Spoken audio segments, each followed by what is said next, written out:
Thanks for watching the tennis, and we welcome you to the Texas Motor Speedway. Pre-race festivities complete. Engines are started, cars all aligned, green flag awaits. So we now head up to the booth. Marty Reed, Andy Petrie, and we have a special newcomer for you, Dale Jarrett. All right, thank you very much, Eric Casillas, and welcome again, everybody. And yes, we do want to welcome Dale Jarrett to our ESPN family. Of course, if you're not familiar with his early race history, well, Dale was one of the original members of the Busch Series family when it was first formed by NASCAR. He won 11 times in Busch Series competition, and obviously we would be remiss if we didn't tell you he was 15th fastest in the last practice session just a few moments ago for tomorrow's Nextel Cup racing. Welcome aboard. Thanks, glad to be here, and the Busch Series means a lot to me. I enjoyed my time. It's what gave me the opportunity to be seen by a couple of owners out here that are paying attention to these guys out here today. Always great racing and was always a lot of fun. Well, last week, if you were with us, of course, the Busch regulars had the track to themselves at Nashville. Not the case this week. 23 double-duty drivers. Big difference in the storyline. Yeah, it is, Marty. It seemed like last week everybody was ready to give Carl Edwards a trophy before we even started the race. And he did bring the guitar home, but he's got 22 of his buddies from the Cup Garage over there with him on the track today, and I don't think it's going to be quite so easy for him. Well, and obviously Carl's the favorite. I mean, he's won 2 in a row, but there's some other guys that you guys want to watch. Yeah, Juan Montoya is taking a week off from the Busch Series, so we need to watch him as he makes his comeback. But Shane Huffman, I watched practice on Thursday. Both practice sessions, he was extremely fast. So I look for that Navy car to move up to the front. DJ? Yeah, I'm going to watch a couple of my buddies from the Cup Series that are teammates in the Cup Series. Jeff Burton, who's already won twice this year in the Busch Series, starting 9th, always runs well. And the other is Kevin Harvick, who's driving his car, starting 23rd. He'll be fun to watch coming from that position. All right, we're going to step aside for just a few moments, but don't go away because the green flag drops when we return to Texas Motor Speedway, where a lot of tornadoes rumbled through here. Somehow they missed all of us. We send our best out to everybody that did suffer some damage and some injuries yesterday here in the Fort Worth area.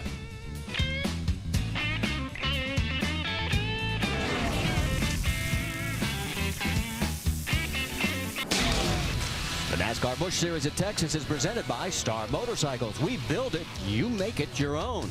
And in part by Aaron's. With over 1,400 stores nationwide, everyone is a lucky dog at Aaron's.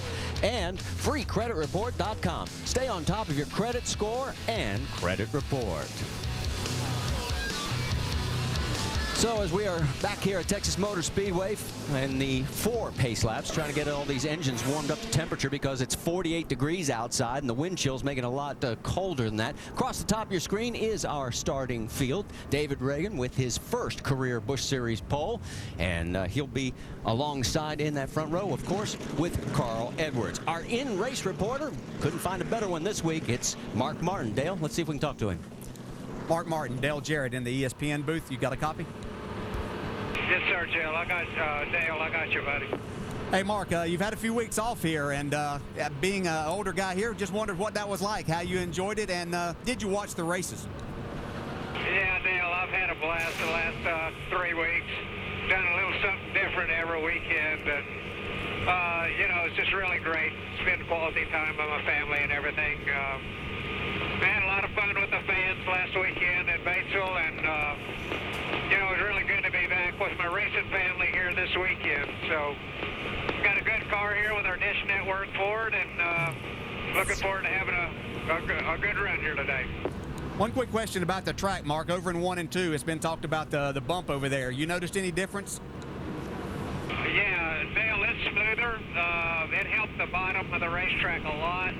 And hopefully the groove will move up today, and we'll see if it's smoother up top. You know, it had a big dip up on the high side, too, but the track hadn't been in condition to run up there yet. But hopefully the groove will widen up there, and we'll find out. But they did a good job of working on that bump down here without having to repave it. Good luck. We'll talk to you later. Thanks, buddy. Good talking to you. Hey, Chad Norris, Andy Petrie in the booth. You got a copy? Yes, sir. Go ahead. Hey, Chad, Thursday was the last time you guys were on the track, and it was hot and sunny then. It's really cold today and cloudy. How's that going to affect your setup? I believe it's going to be pretty good here. I think Mark, you know, is a veteran, and he kind of probably knew this was coming a little bit, so he probably planned on getting the car the way he needed to have it here, so we'll be in good shape here. Okay, Chad, you guys have a good race. Thank you. Thank you. So you've got the latest from our in-race reporters. Let's also get you caught up on the number of onboard cameras that we have for you. A total of 8 this weekend. There you already see Mark's shot. Across the top, it's Mike Wallace, Kurt Busch, Brad Coleman, David Gilliland, Jeff Burton, Juan Pablo Montoya, and David Rudiman. And of course, we should probably point out that some of these cars are going to be going to the back. Jason Leffler in the 38's going to the rear. So's Kurt Busch. Engine problems for Leffler and adjustments after the impound for Kurt Busch. Also the 30, the 52, and the 10 cars. We'll report more on them, but first let's get a quick update from pit lane. Mike Massaro, you're up. Marty, surprisingly, Matt Kenseth says he's not as confident as he normally is. Why? The team's been struggling trying to find the balance on that race car, although there is a sense of optimism. Kenseth says with the changing weather, it was 70 degrees on Thursday during practice, 45 degrees now. He doesn't know what to expect. One thing's for sure, though, he has a car very capable of getting to victory lane. This is the machine he won with in California. Vince Welch. Dave Blaney comes into this race second in the Busch Championship Series points. He believed he came here with a car that could win the race, but he had a crash in qualifying, went to the backup car and to the back of the field. Blaney still believes he can win, but he's going to need some good brakes to do it, but he should be one to watch coming from deep in the pack. Dave Burns? Vince, 21-year-old David Reagan scored his first Busch Series pole here this weekend, out-qualified the field by 2 miles an hour. That's unheard of. How did he do it? Well, crew chief Mike Kelly told me this morning his teammate Carl Edwards, who had gone out 29 cars earlier, came back to David and said, do this to your car, and it will stick, and you will get the pole. He did by a wide margin. Good luck today, David. Alan. Casey Kane qualified 5th for this race. He and his team were disappointed with that. Casey told me he has a car he feels like can run up front and contend for the win today, which will be good medicine for him. His Nextel Cup team struggled with their car for tomorrow's race badly this morning. He hopes a good run today will set the tone for a successful weekend today and tomorrow. So that's the latest from our 4 slightly chilled pit reporters again. 2 weeks in a row. It's been kind of cool. Good crowd on hand here at Texas Motor Speedway. Get ready as we are about to go green flag racing here at Texas Motor Speedway. We take you full throttle as we go green in Texas.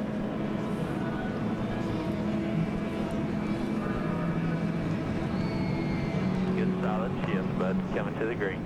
All right, Kurt, coming to the green.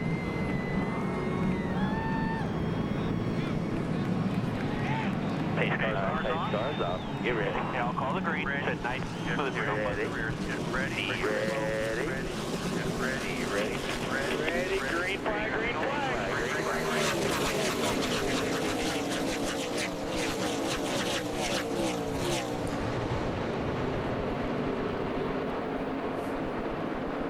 Still out there. Out there. Get inside. Still out there. Quarter.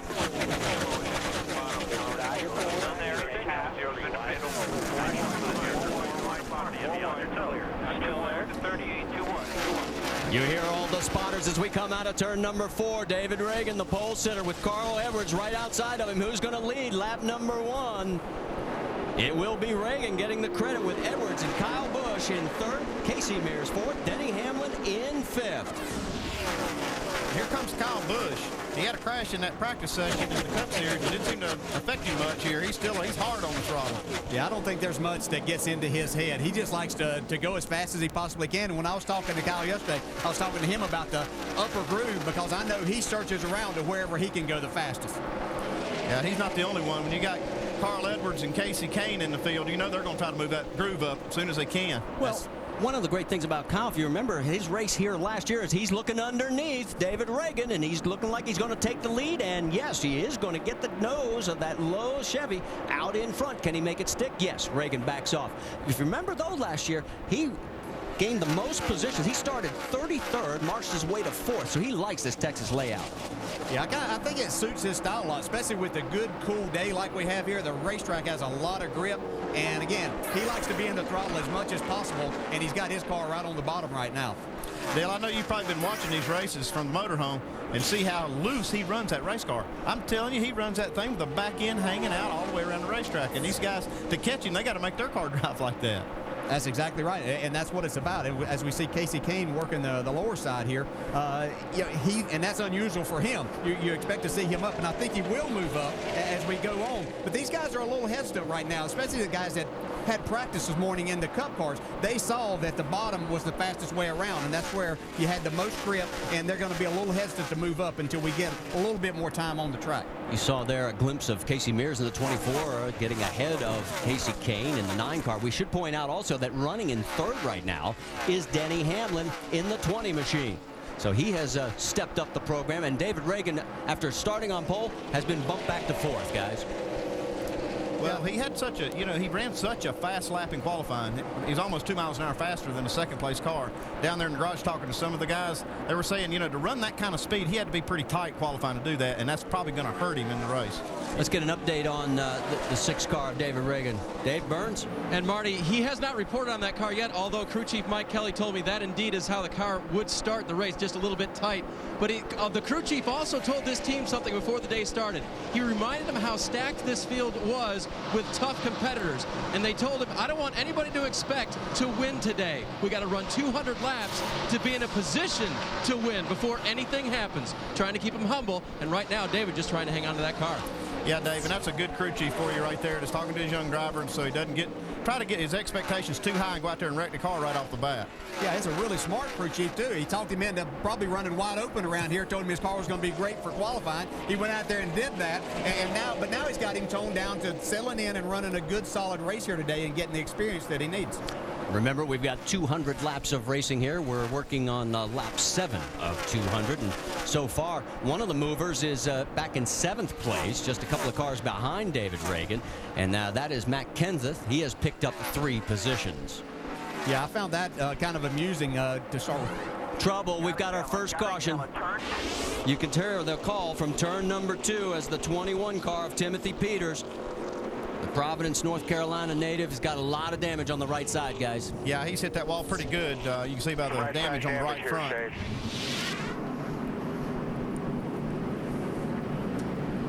It looks like he's got a little bit of a problem developing, and then that 59 car gets into him just a little bit, gets out of the groove. We're talking about the groove being right on the bottom of the racetrack, and he gets up out of that, and it takes him right in the wall. Yeah, it looked like he was struggling a little bit there. There's just not a lot of grip there in that 2nd groove yet, and he was trying to make that work around another car, and then he got hit. So there's the damage on the right side of Timothy Peters' cars, and it's going to be a short day for Timothy as he's heading down pit lane and probably turning for the garage. Some of the faces, some of them you're very familiar with from Nextel Cup action, others from the Busch Series. They're all here racing at Texas. On my way to Texas, 'cause the West Coast ain't no fun. Headed down that highway where the big boys all came from.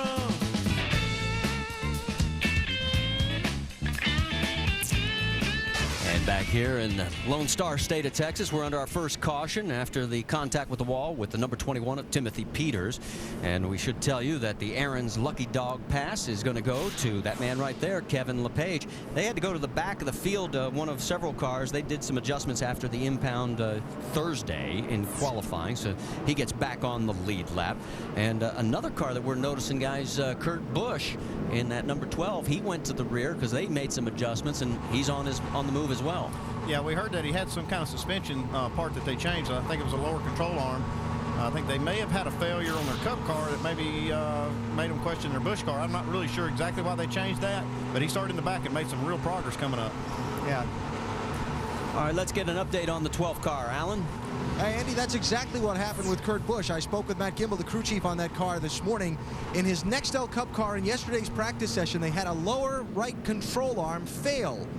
And Kurt told me this just before the race. That's the 3rd time he hit the wall hard in turn number 2 at this racetrack. And he said it was a heavy impact. Now, he's okay, but for safety's sake, the team went back to the shop, had the fabricators there make some beefier lower right control arms, and they made that change this morning. They got NASCAR's permission to do it because it was in the interest of safety and not performance, and that forced Kurt to go to the back of the pack. He came in, they added some tape to the nose of this car and took some fuel on a pit stop under this yellow. Get a couple extra laps on fuel on some of the other guys. Maybe it'll get him some track position later. Yeah, Alan, he's already up to 27th, so he's his car's actually performing pretty well so far. Now, we had a little incident on pit road when we were in commercial break involving that man right there, Dave Blaney, and you could see that's not good. That's unfortunate. Dave's sitting second in the points. Crashed in qualifying the other day, had to start at the back of the pack. So things just aren't going his way here at Texas right now. But they've done a lot of work on that car, and hopefully they've got it repaired and he can get back. So the pace car's into turn number 3, and he'll pull off this time as we're getting ready to go back to green flag racing. So that means it'll be time to put the hammer down again, and we'll let you go full throttle here at Texas Motor Speedway.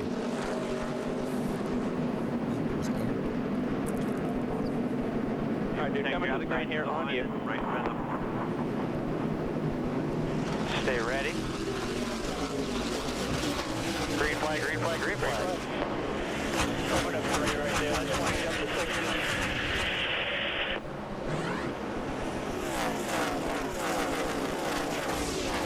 Inside. Got a follower inside. Got one more coming. 16 inside. Inside, still there.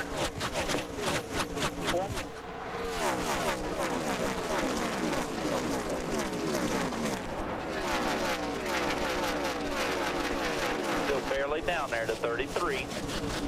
As they come to the stripe, you can see it's still the number 5 of Kyle Busch that is in front, but Denny Hamlin has moved up into second place ahead of Carl Edwards. It's David Reagan 4th, and Casey Mears rounding out the top 5. Casey Kane fell back to 9th in that exchange, guys. Yeah, Denny Hamlin got a great start there. I don't know if Carl Edwards spun the tires a little bit, which is very easy to do. You've got your hot tires, you cool them down during the caution flag, and you've got a very cool day, so it's very easy as you're trying to get a lot of throttle and to keep up with Kyle Busch on his start. Denny Hamlin got a great start on the outside.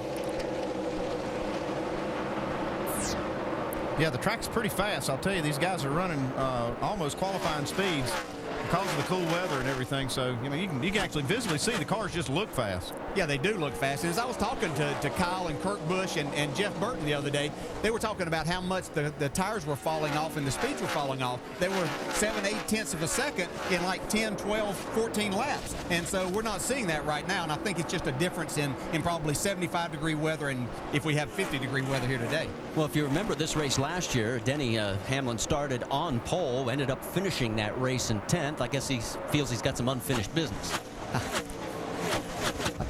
Take a look at the battle for 4th right now. The 24 of Casey Mears going under David Reagan. So Reagan gets bumped back to 5th, and here comes Mark Martin. Yeah, that's not a surprise that Mark Martin's going to be in the mix of this, but he is going to be right on the bottom of the racetrack, and that's not unusual for him. That's where he likes to run. That's where he sets his car up to go. But Casey Mears, he's run well here a number of times. I know he hasn't won here, but he likes this racetrack, and again, it suits his style a lot, and I think that Busch program is really coming along. Yeah, we're looking at this telemetry. You see that throttle going green all the way around there. This, yeah, you see just a little bit of brake, but I'll tell you, one thing you see at this track is just a lot of throttle, man. You can just hammer on that thing. A lot of throttle, and if we switched over and found somebody else right now, we'd see them probably using more brake because that's what Mark Martin does. That's why he doesn't abuse his tires. He doesn't use a lot of brake, and you know, he was so great in the IROC series over the years, and that's the way he drove those cars, and he does the same thing with his Busch car. Yeah, I was talking to Chad Norris in the garage this morning, and we were talking about Mark Martin and how he likes to run the bottom, and then we got talking about fuel mileage. And he's getting great fuel mileage. I'm not going to tell you what it was because I told him I wouldn't tell anybody. But anyway, he gets great fuel mileage, and the reason is he keeps his foot off that brake pedal. That's exactly right. Guys, this could be fun to watch for a while. Kurt Busch is now up to 22nd place, and he is on the move. Yeah, he really is. That car looks really good, and he's got a lot of throttle in it and not a lot of brake either. So definitely it's going to be fun to watch his progress throughout the day. Make it 21st. He just dusted Jamie McMurray. Looks like those guys fixed that car right. I know he said it was just for a safety move, but it looks like it's making that car run pretty fast. Yeah, when I talked to Kurt, he seemed happy with his car. He just didn't get the speed in qualifying out of it. He said he wasn't very happy before qualifying, but he felt like they had made some adjustments and made the car a lot better, but they just didn't run the speed that they needed to be any better. Guys, we've talked about Aero Loose an awful lot, both in the Busch Series and also in Nextel Cup action. Let's show you a perfect example. Watch the 4 and the 22 here. Oh, yeah, wow. You see how that 4 car pulls right up on the bumper of Davis Streming at 22 and gets him. What it does, it just takes that downforce away, loosens him up. So as Reagan Smith picks up the spot, let's show you what Aero Loose is all about, Andy. Yeah, this is a kind of an illustration of what we're talking about there. You see the red car running along fine, and this green car comes up behind him, and it takes that airstream and puts it over the top of the green car. And then you see what it does. It lifts the back wheels off the ground, kind of takes the weight off of it. The driver has to chase it, back off the gas, and then the green car's on his way. Right now you're on board with David Gilliland in 23rd position as he is trying to maintain spot right now. That's Bobby Hamilton Jr. right behind him. And he's under attack from Shane Huffman, one of the guys that Andy wanted to keep an eye on. And so far, he's moving up. So we've got to head towards a break, but don't go away. We have got a lot more coming your way. Kyle Busch is out in front of Denny Hamlin, Carl Edwards, Casey Mears, and Matt Kenseth here in the 8th race of the year in the NASCAR Busch Series at Texas Motor Speedway.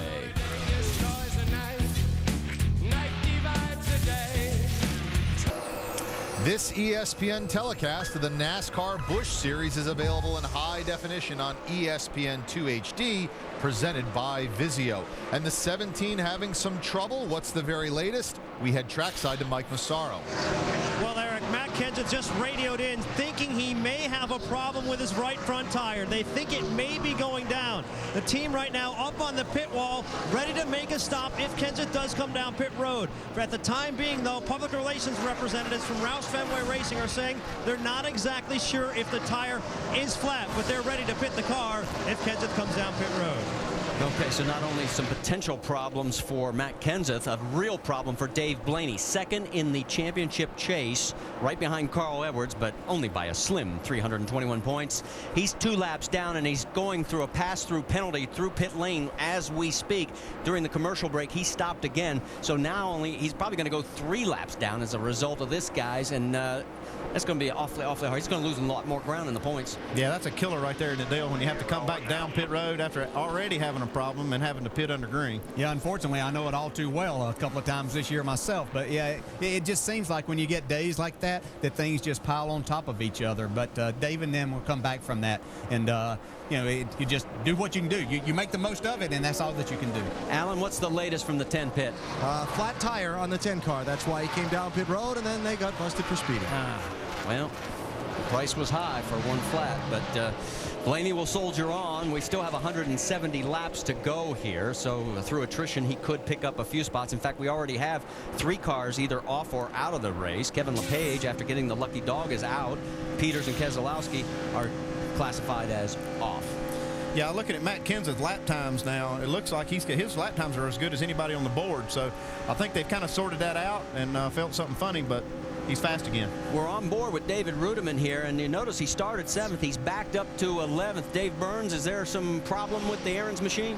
One of the reasons, Marty, is that he's a little bit distracted driving his race car. Can't turn the wheel quite like he wants to because somewhere below that window net, connected on the door bars, is a water bag that refreshes him during the race, but it's now in his way. Can't turn the wheel exactly how he wants, and that's difficult when he goes into these corners at 200 miles an hour.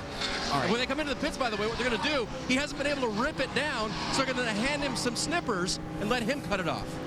Take us through for some of the folks at home may not understand what they're talking about there, Dale. Yeah, as we see David inside the car here along the left side, yeah, and we put them in different places, and it could just be the padding that's over there too. I'm not sure which one it is, but you've got your hands and you want to get them over as far as you can, obviously, and you're turning the steering wheel, and that prohibits you from doing that. And we're a quirky bunch of drivers, and we like to have everything perfect inside the car, and this was probably something that was just put in before the race. They didn't have this in during practice the other day, so he didn't know that he was going to have this problem. But it really makes it aggravating as a driver for things like this to happen.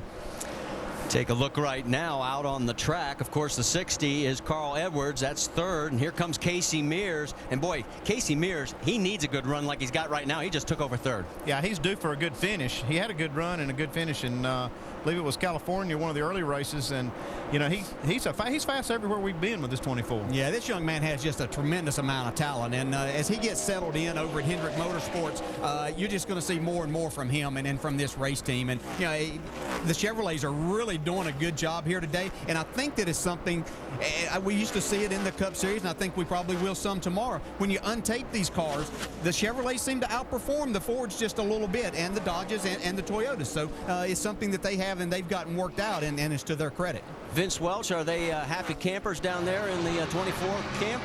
Actually, Casey Mears had been complaining that the car was tight, and he was making that complaint just before he made the pass on Carl Edwards. But the car certainly looks good in regards to that pass that he just made. But remember, this was a good track for Casey Mears last year. He ran 3rd here last April, and in this very car, he ran 5th at Atlanta. So this was a team with a lot of confidence coming into this race. And he is pulling away from Carl Edwards, who is now in 4th. You know, one thing I see him doing right now is he's exploring that upper groove a little bit. He's not running right down on the bottom of the racetrack, so his car's not handling like he wants it. So I think he's just trying some different places on the racetrack to see if it fits his car. Yeah, that's exactly. I was going to ask you, as we're looking at the battle for 8th, you've been out there on the track, didn't get obviously to qualify yesterday because of the heavy storms that rolled through here. What were your observations of what the surface was like? Yeah, it seems like everything is pretty good with the surface, and I think these guys are now getting to that point that they've got some laps on the tires. They're starting to move around.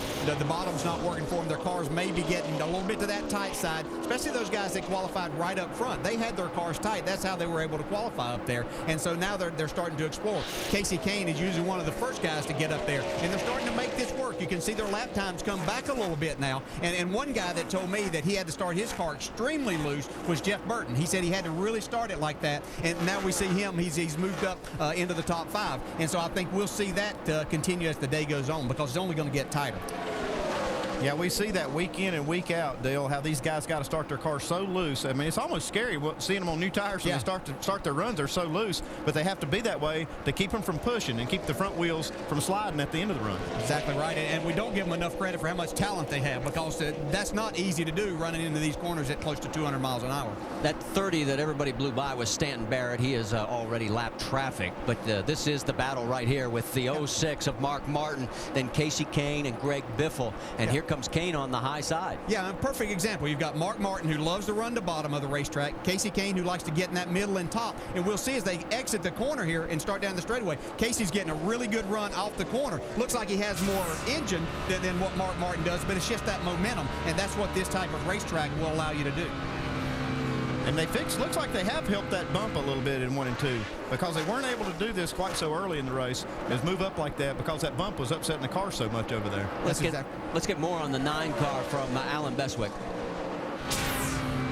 Marty, just a little progress report on the 9 car. He dropped back in the opening laps from 5th back to 8th because the front end of his car would not grip. He stabilized himself in that 8th spot, and now, as you've talked about, starting to hunt around for a different line on the racetrack, already talking about what adjustments they might need on their first pit stop, which should come in about another 15 laps or so. Well, as they continue that 3-car battle, and you can see they're all pretty much in lockstep formation as they head into the corner. We're going to step aside here at Texas Motor Speedway. So far, Kyle Busch, he's led every Busch race that he has been in this year, but he hadn't been able to pay the dividends yet. Will he do it today? Stay with us and find out. Welcome back to the NASCAR Busch Series at Texas, presented by Star Motorcycles. And down in the pit studio, I'm Eric Casillas with Brad Doherty. And Brad, in watching the race, you have some observations and a question for the guys in the booth. Yeah, you would think as the cars go along that they would get looser and looser and start to lose grip. But you heard Andy and Dale both talk about starting the race cars out extremely loose because they tighten up as the race goes on. And I wanted to ask Andy, what causes that? Why would a car go from loose to tight during a race? Well, Brad, what happens is these cars, when they're full of fuel, they've basically got like a 50-50 weight distribution. About half the weight's on the front, about half of it's on the back. When they burn all that fuel off, I mean, you're talking about 150, 60 pounds of fuel. It really shifts that balance and makes those front wheels weigh a lot more than the rear. So it overworks the front tires and makes the car push. In other words, makes those front tires slide a little bit. Dale, and what does that feel like? I mean, are you just cruising along and all of a sudden the car's just so tight it feels like it's going to chase up to the wall, or do you gradually feel it coming on? You know, a lot of times, Brad, it comes all of a sudden. You'll be tooling along there for, 20, 25 laps, and everything's great. You're able to keep the car on the bottom of the track, hammer the throttle off the corner. Everything's great. Next thing you know, you're having to start to work the throttle off the corner in particular. You've got a lot more wheel in the steering wheel and making the tires turn, so you're scrubbing off speed. And it's a bad feeling as a driver. And now we've got a pass for the lead here. Denny Hamlin goes by Kyle Busch. He absolutely does. So we have a lead change here as we're working lap 49 of 200, and Denny Hamlin. And again, we're getting into a little bit longer run here. Pit stops are going to be coming up, and obviously, I think Hamlin likes his car the longer the run.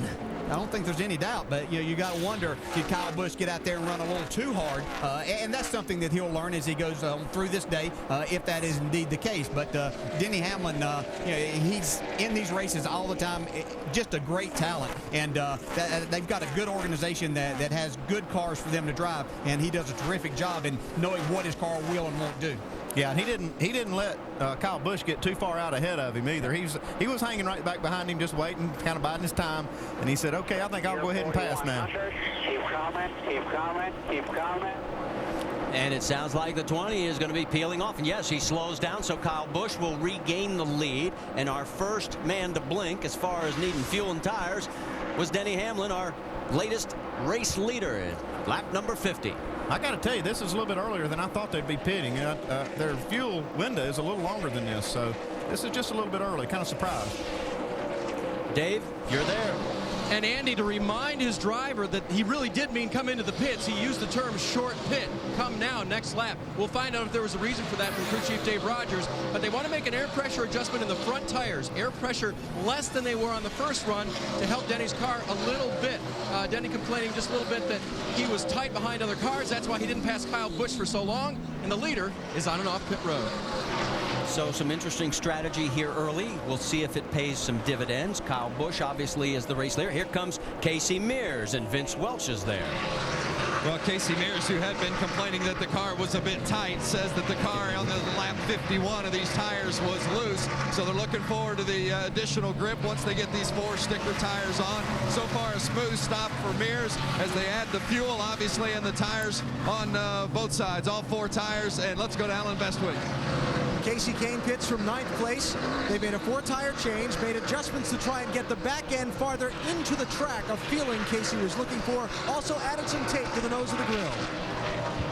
So Casey pulls back out, and you can see on the left side of your screen, all of a sudden, Matt Kenseth has pulled off the racetrack. I knew something was breaking. Oh, yeah, look at the tracking. And he's breathing a sigh of relief, guys, because that could have been some serious hurt. I'll tell you who's not breathing a sigh of relief is these guys that just pitted. This caution is really going to hurt them. I'm not sure. Just let loose getting into one. So something breaks on the Arby's Ford for Matt Kenseth. Heck of a job saving it, though. Well, you could hear it in his voice. He says, let's put tires on it and get back out there, and then we'll come in and look at what broke. Yeah, I think he's going to find out he's got something seriously wrong. Let's take a look. Whoa, look at this thing go. How did he keep it off the wall? I don't know, but he was saying something was broken. It didn't look like the tires had blown out yet. It looked like they did once he started spinning and locked the wheels up. The tires blew out, but I don't think the tires were down when that thing started sideways. No, I don't think so either, and something did have to break because he had gotten back to the point that he was one of the fastest cars on the racetrack, as we see it right here from Jeff Burton's in-car. That's just, it's a great job by Jeff Burton and just tremendous job by Matt Kenseth.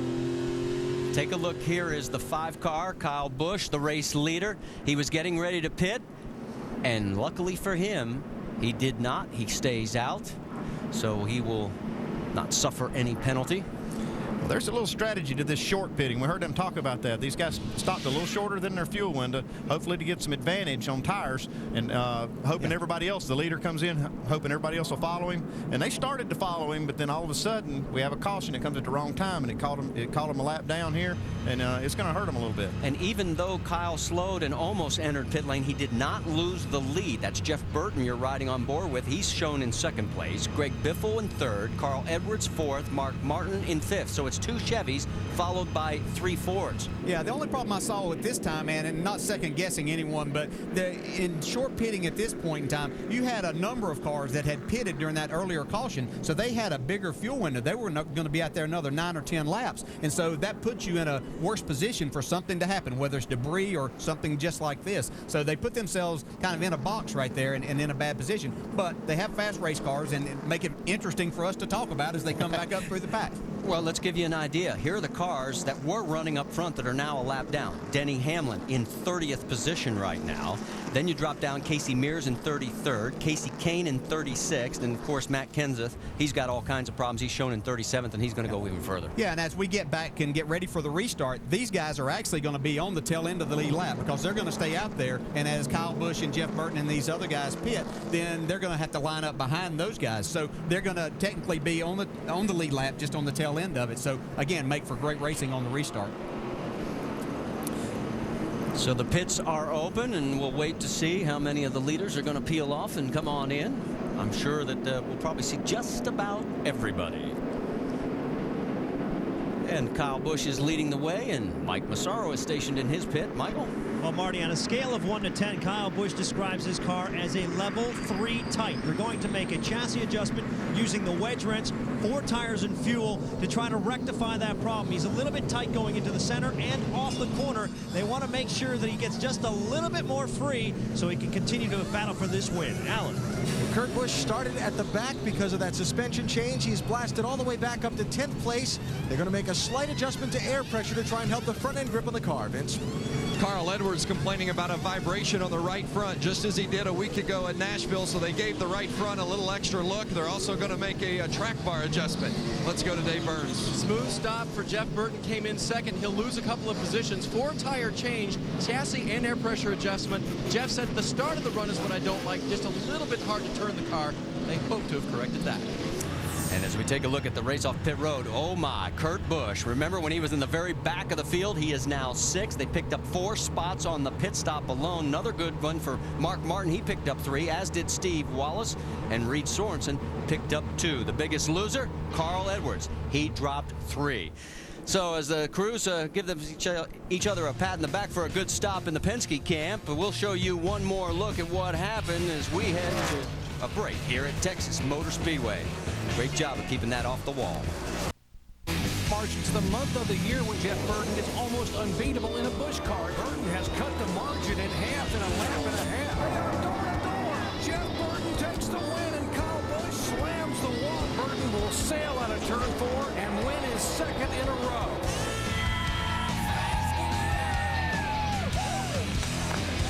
Back at the Texas Motor Speedway, there's a look at the 29 car leading the race, trying to win his 3rd consecutive Busch race. Now let's get you up to date on what's happened so far with our NASCAR.com reset.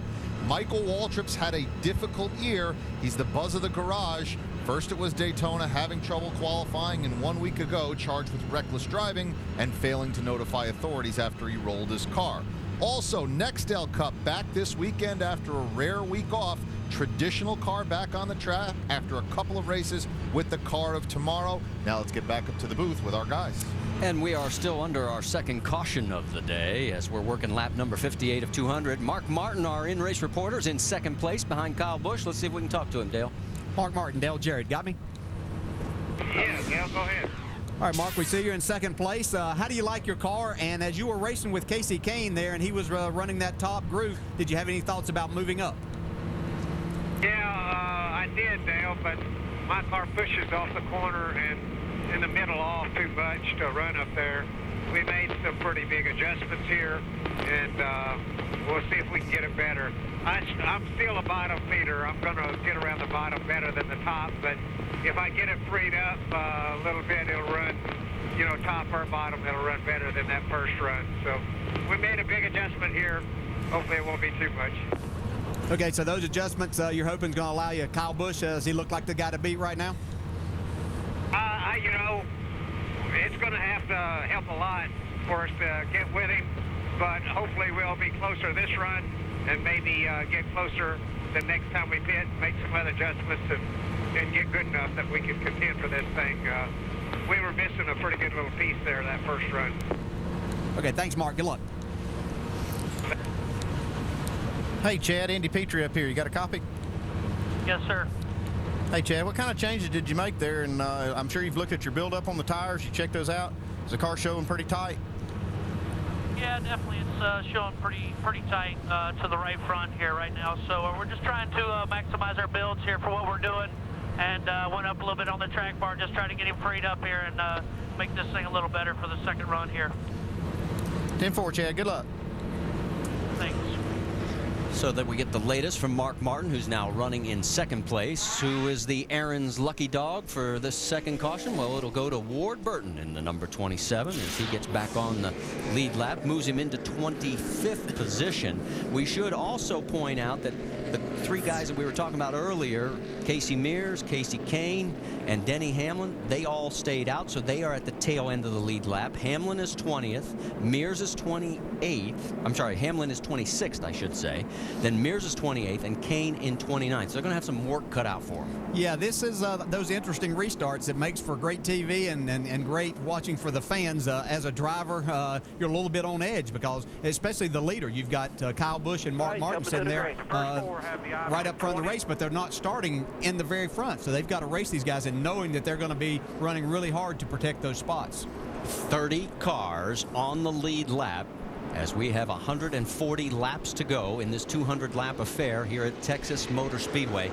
Pace car has him in turn number 3. We're going to get ready as we're going to put the hammer down again as we take you full throttle here in race number 8 of the NASCAR Busch Series as the pace car turns down pit lane. All right, but come in to the green. First two cars, both rows are sailed down. Pace car's down. Ready. Be ready. Ready. Almost ready. Going. Green. All right, everything is cool. You're clear.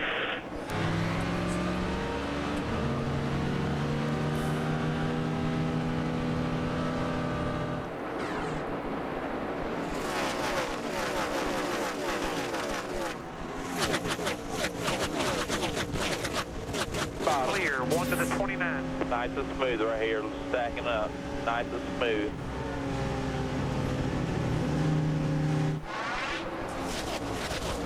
Job, clear. So as we come across the starting line, we've got Kyle Busch, Mark Martin, Greg Biffle. Jeff Burton's just gotten past Biffle, and so Biffle's 4th, Burton 3rd. Paul Menard is up in the number 5 spot. Yeah, these guys trying to stay on the tail end of the lead lap and have their hands full because Kyle Busch is just fast, and that's the problem that they're going to have. They're going to need a caution quickly for that to happen to be able to take advantage.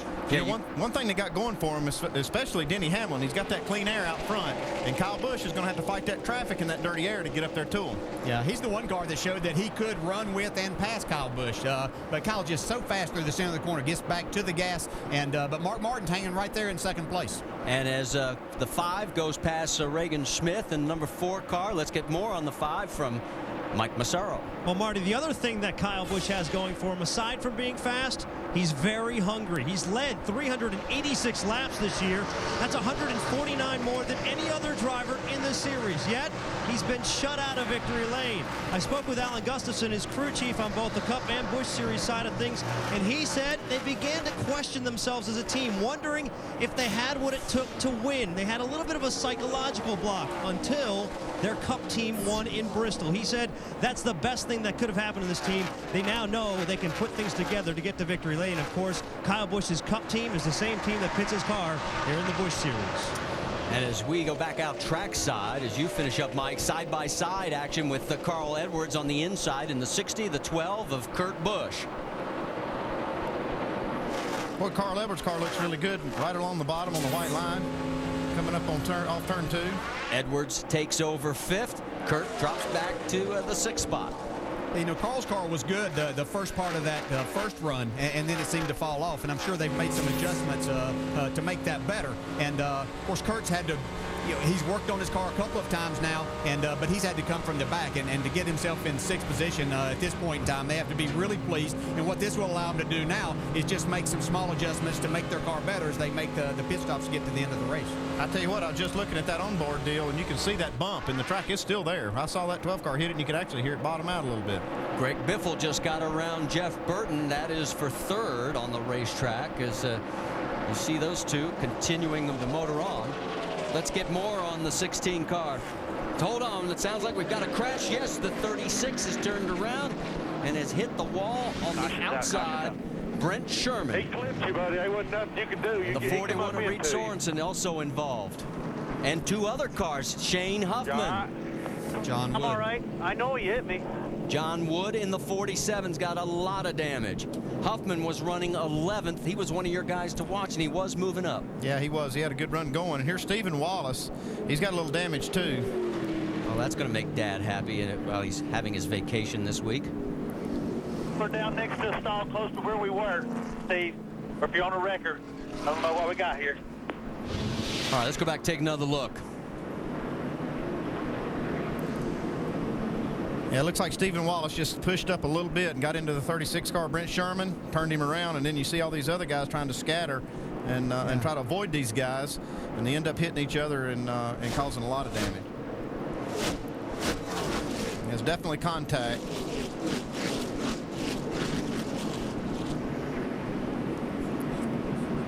And this happened after that wreck after this all happened, and you see these guys get together. And, oh my goodness, you see the 88, 47 car of John Wood. Yeah, John Wood thought he was through the wreck, and all of a sudden here comes a car right in front of him that he can't avoid. It's very unfortunate.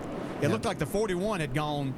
It got into the grass to try to miss the accident, and when you get in that grass, you just never know what's going to happen, and he came back across and took the 88 and then subsequently the 47 into him. So, yeah, it's just a chain reaction, and you know, racing hard off the corner after these restarts, you want to stay in the gas. But the way that this racetrack, the transitions into and out of the corners are the most difficult things, and that's what happened with Stephen Wallace probably there, is his car, the front end got a little bit light because the track really flattens out as you come out of the banking, and next thing you know, you've lost the front and you're into a car.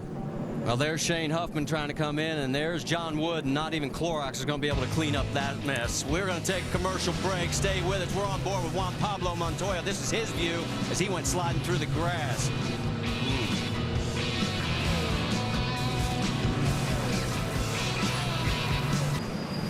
Back here at Texas Motor Speedway, this is what brought out our third caution.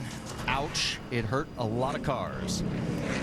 John Wood was involved, Shane Huffman, Reed Sorensen, Steve Wallace, and Brent Sherman as well.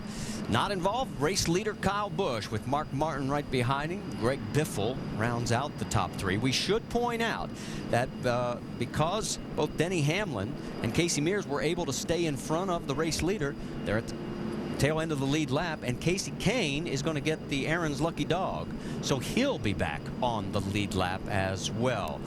Vince, you've caught up with one of the people involved? John Wood, and certainly the frustration spilling over not only with John but with the team. Can you just put this frustration into words, John? The thing I'm frustrated most about is that I'm getting to blame for it, and I was behind the wreck, you know. That's inside joke. It didn't seem to be a joke. Obviously, you were taking a lot of heat for that.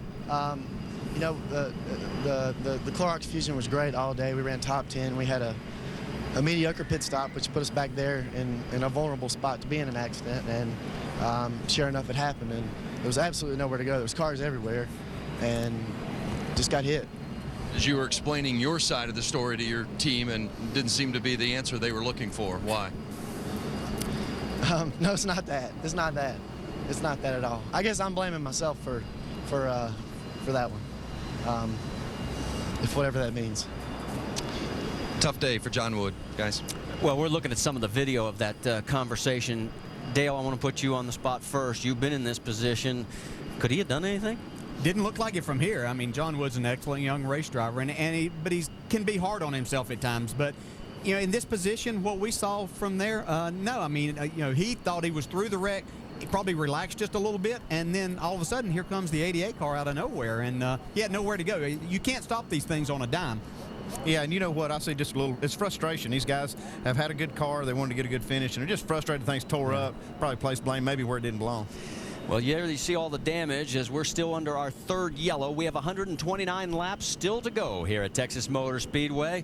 And out in front, it's Kyle Busch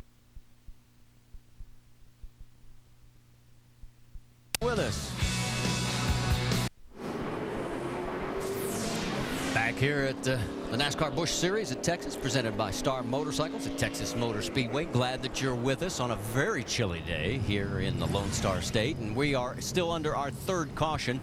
As there you see Steve Wallace as they're working on the 66 car in the garage area. Let's check in with our in-race reporter, Dale. Mark Martin, Dale Jarrett, you got a copy? Hey, Dale. Hey, track changes so far. Anything that you've seen from the start of the race to this point? Well, our car started off a little tight and got real tight on the first run. Starting off a whole lot better this run. So we've made big changes. So I bet the track's staying pretty close to the same. We've got another adjustment or two to get where we need to be able to race Kyle here, but our car's a lot better. Okay, we know this is potentially your last race with Roush Racing. Emotions going into today? No, I think I saw Jack right before I strapped in, and he said they tell me that, and I said, yeah, I'll believe it when I see it.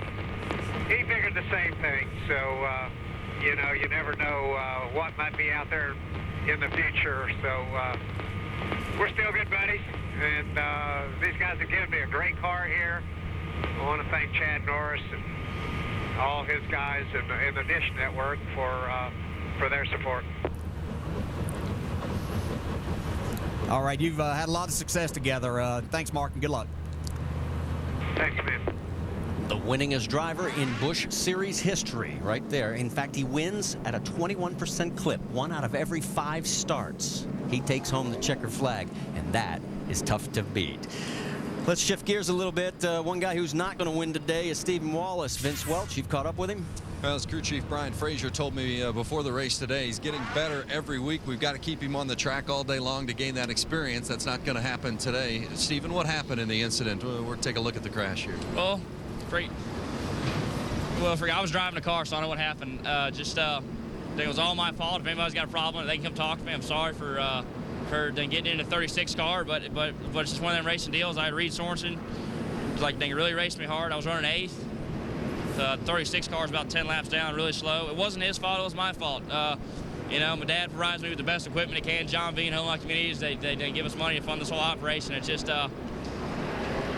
you get so frustrated because it's just keep doing it week in and week out. But like, we're fast. We got a pole this year. We've been flying around the racetrack. It's just when it all clicks, we'll start winning races. But until then, we're just going to keep tearing stuff up and getting experience. His team is working hard to get this car repaired. They want to get back out, but this is significant damage, guys. Well, and let's give him a little credit where credit's due. 19 years old. I'm not sure I'd be able to stand up in front of the country and say, it's my fault. Anybody wants to come talk to me, bring it on. Yeah, Marty, I was just thinking the same thing. He stepped up and said, hey, it's my fault. It's nobody's fault but mine. And he's going to get better. He's young. He's going to learn how to do this week in and week out. He gets the experience, and he's going to be he is fast, and that's the thing. That's right. When you're fast, you can figure all this other stuff out, but the first thing you got to be is fast. All right, guys, we're getting ready to go back to green flag racing. Let's set it for you. Top 5. Kyle Busch, Mark Martin, Greg Biffle, Jeff Burton, and then Carl Edwards, with Kurt Busch now in 6th, Paul Menard, Kevin Harvick, David Stremme, and Terry Labonte rounding out your top 10. Let's get you going as we go full throttle here at Texas. All right, bud. Be ready. Hey, cars off. Stay ready. Be ready. Be ready. Ready. Be ready. Ready. Green flag. Green. Green flag. You got it, man. You're on there.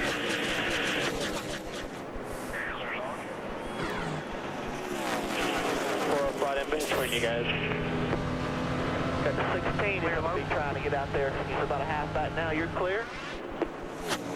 Good start. Still 2 back to you. Take care of it now, man. By 5. So 4.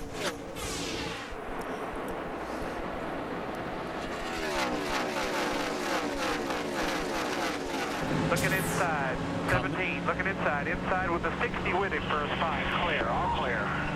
You heard all clear, and it is all clear for Kyle Busch. He has stepped up to over a half-second lead in 1 lap over Mark Martin. Greg Biffle is 3rd. Carl Edwards has gotten around Jeff Burton for 4th. He actually just got a great start, Kyle Busch did, in the 5.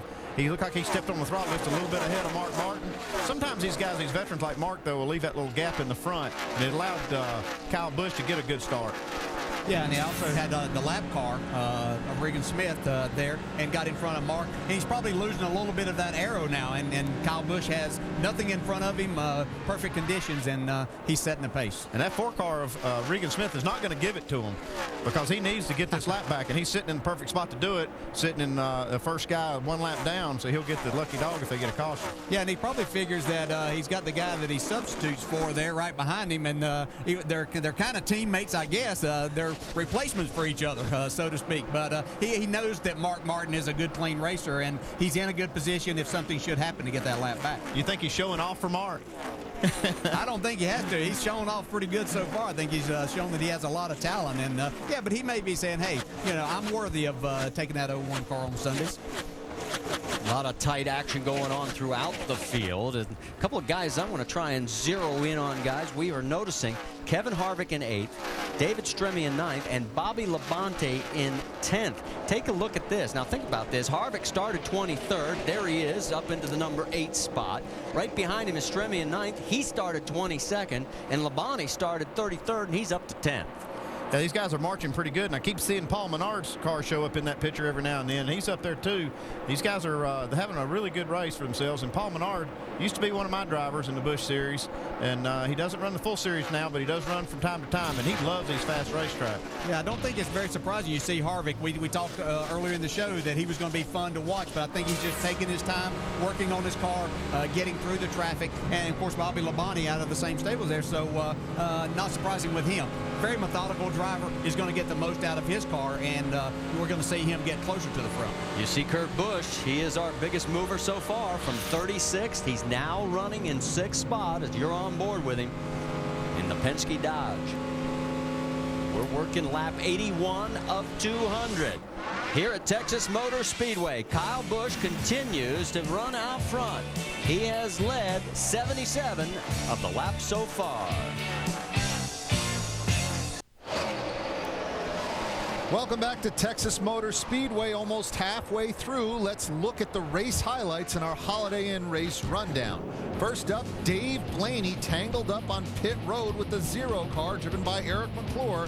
Blaney was part of the Toyota team looking to carry last week's momentum forward. Next up, you saw Kyle Busch take the lead from David Reagan in the Busch Series. Kyle has led the most laps and in the most races, but no wins yet. We'll see if it translates to victory today. Also, Matt Kenseth, car troubles in turn 2. The good news, the 17 was able to avoid the wall. And finally, on lap 67 of this 200-lap race, one big wreck led to a second. Here's a couple of different angles. Afterwards, Steve Wallace said it was his fault, offered an apology. That's your race rundown. Now let's get you up to speed. We head down. Here's Mike Massaro. Well, Eric, your race leader is Kyle Busch, and it appears that he's preparing himself for a potential late race battle. Just moments ago, he came over his radio and asked his spotter for an update on the 20 car of Denny Hamlin, who's currently running in the 8th position. He wants to know where he's running and what his times are.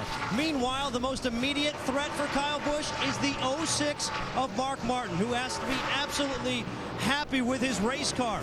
During practice, he described it as pitiful. Very strong language, an ill-handling race car, saying it was darty. The car is coming to him. He said, though, his main concern coming into this race was how the car would be on long runs. Vince? Running third is your series leader, Carl Edwards.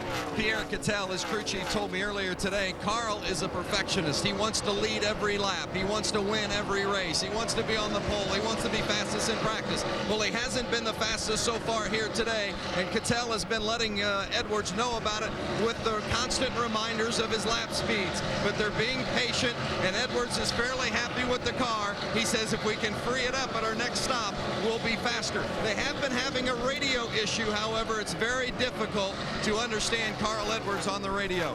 Running fourth is the 16 car of Greg Biffle. They've made one adjustment all day, and that was a tire pressure adjustment in the left rear. Otherwise, the car has been perfect. He loves his car right now. Dave Burns? Jeff Burton trying to make it 3 in a row since he's been in the Busch Series recently, running 5th. But he says, guys, we need to make some major changes on this car if we're going to win today. In traffic, my car just will not turn. We need to to do something about it. They'll have another pit stop to do it. Alan? 1 year ago in this race, Kurt Busch made his debut in the NASCAR Busch Series. He won. Pretty good way to start. In fact, Kurt has been in 8 NASCAR Busch Series races. He's led every single one of them. He's won 2 out of those 8. He started last today. He's running 6th. He needs some chassis adjustments, though, to run with those 5 in front of him, Dave. Right behind him is Denny Hamlin running in 7th position. He only restarted a few laps ago in 18th.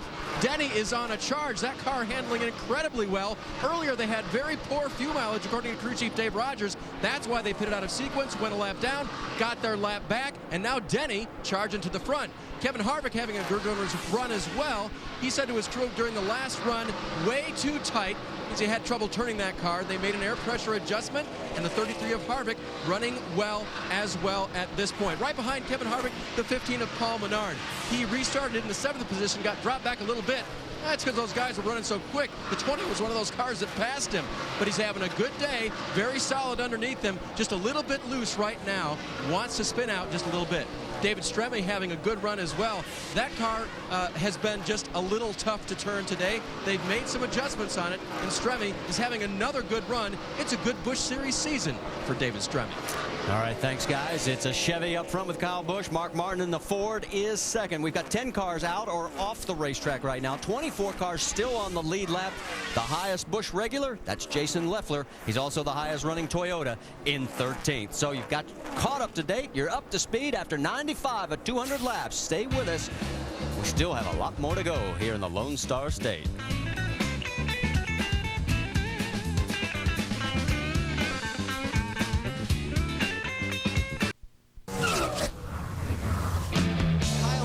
Led the most laps this season. He doesn't have a trophy to show for it yet. I just don't know what to do to try to win one of these races. Burton takes the win, and Kyle Busch slams the wall. Couldn't hold the bottom, couldn't hold the top. How does Kyle communicate without the radio? Missing lug nut on the 5 car. What a terrible time to make a mistake, huh? Whoa, here goes Busch. It's twice that got stumped today because of last cars.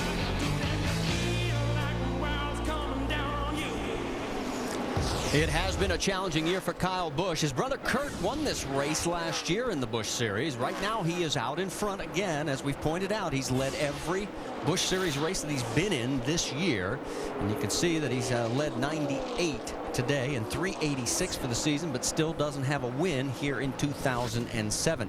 While he continues to motor around, Denny Hamlin is moving ever closer. He's now into 7th spot. And we found out now from Vince Welch, he has caught up with Brent Sherman, who was also involved in that wreck that brought out our 3rd caution. Let's get an update. That's right, and the team is working furiously to try to get this Big Lot Chevrolet back out on track, but Brent Sherman certainly a disappointing end to your day. Stephen Wallace, I don't know if you heard, but he said it was his fault and he takes the blame. Did you have any place to go at all? It didn't look as though you did. No, you know, I'm in a tough situation. I was a lap down. The first run, the car was a little tight, so unfortunately we went a lap down, but the car was really, really fast. You know, I was just running on the outside. I was giving those guys plenty of room because I know that, you know, hopefully if I'm in that position, I get room. But, you know, I had no warning and just basically blatantly got taken out. And it's happened 2-3 times this year, and it's just unfortunate because we're trying to, you know, gain as many points every week in and week out. And the Big Lots team works hard, and we're a small team, so this really hurts us. And the car was a really good car, and we were pretty fast. We were pretty much keeping up with all lead lap cars.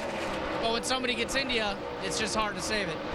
Brent Sherman, not any options on that incident, guys.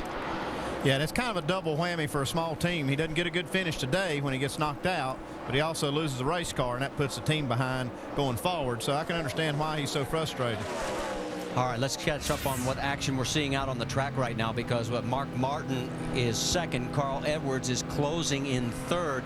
We were getting into this length of the run again, where some of these cars had a tendency to back up the first time we had a long run. Yeah, we've been seeing the groove move around too, and so we see them all around the bottom on good tires, but as soon as they get some laps on them, they start spreading out, and the racing gets pretty good. Some of the cars are starting to fade back, some of them are moving up. And that's Kurt Busch moving up and ahead of Jeff Burton for 5th place. Yeah, Kurt, once again, it looks like his car is coming in a little bit better in this run and able to make up some ground going by Jeff Burton there. The one guy that we see not slowing down, though, is Kyle Busch. I mean, he is setting a pace continuously. As we watch the times, he's a good tenth of a second faster on most laps, almost every lap. And so they really have that car dialed in. But it has been interesting to watch some of these guys go to the top side. Matt Kenseth moved up a little bit and got himself in a position right now for the lucky dog if something should happen. And he did that on the top side. We see Carl Edwards has moved up a little bit to the top side, and that's gotten him into second place. So they're really searching around right now.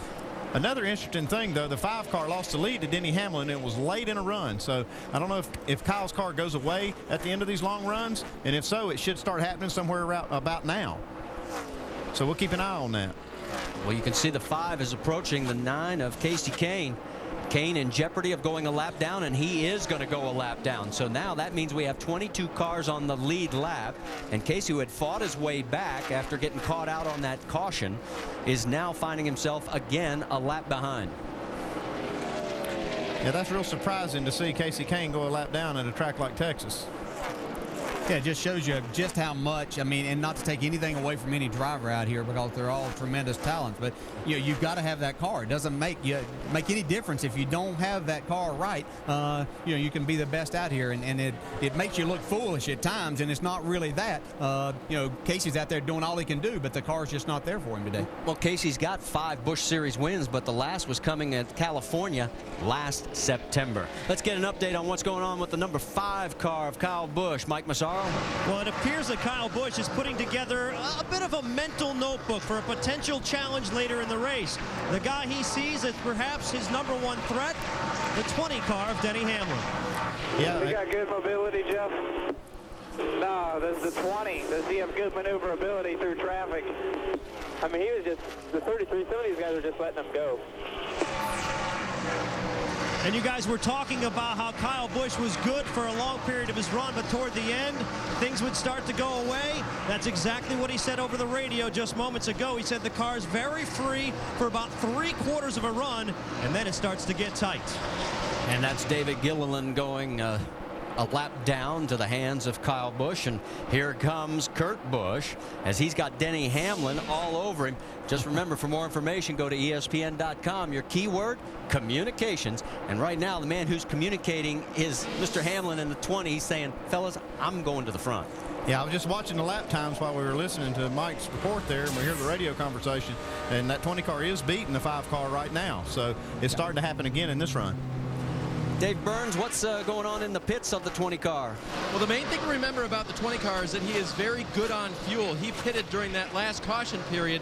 So some guys may be stretching it to make it a one-stop race from here. The 20 car will definitely be able to make it a one-stop race, especially if we go green. So running well, and this is the car that ran well at California until they let it get out from under him to the loose side. So they've learned how to adjust on this car. And today, they've got it dialed in right for Denny.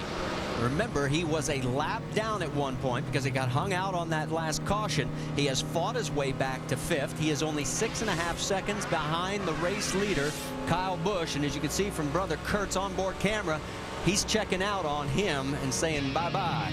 Stay with us. We've got 86 laps to go. Does Kyle Busch get the win, or does Hamlin come from 5th to take it away? And we're just seeing some early pit stops here at Texas Motor Speedway. Our leader, Kyle Busch, is in and out, and here is Kurt Busch. Let's go to Alan.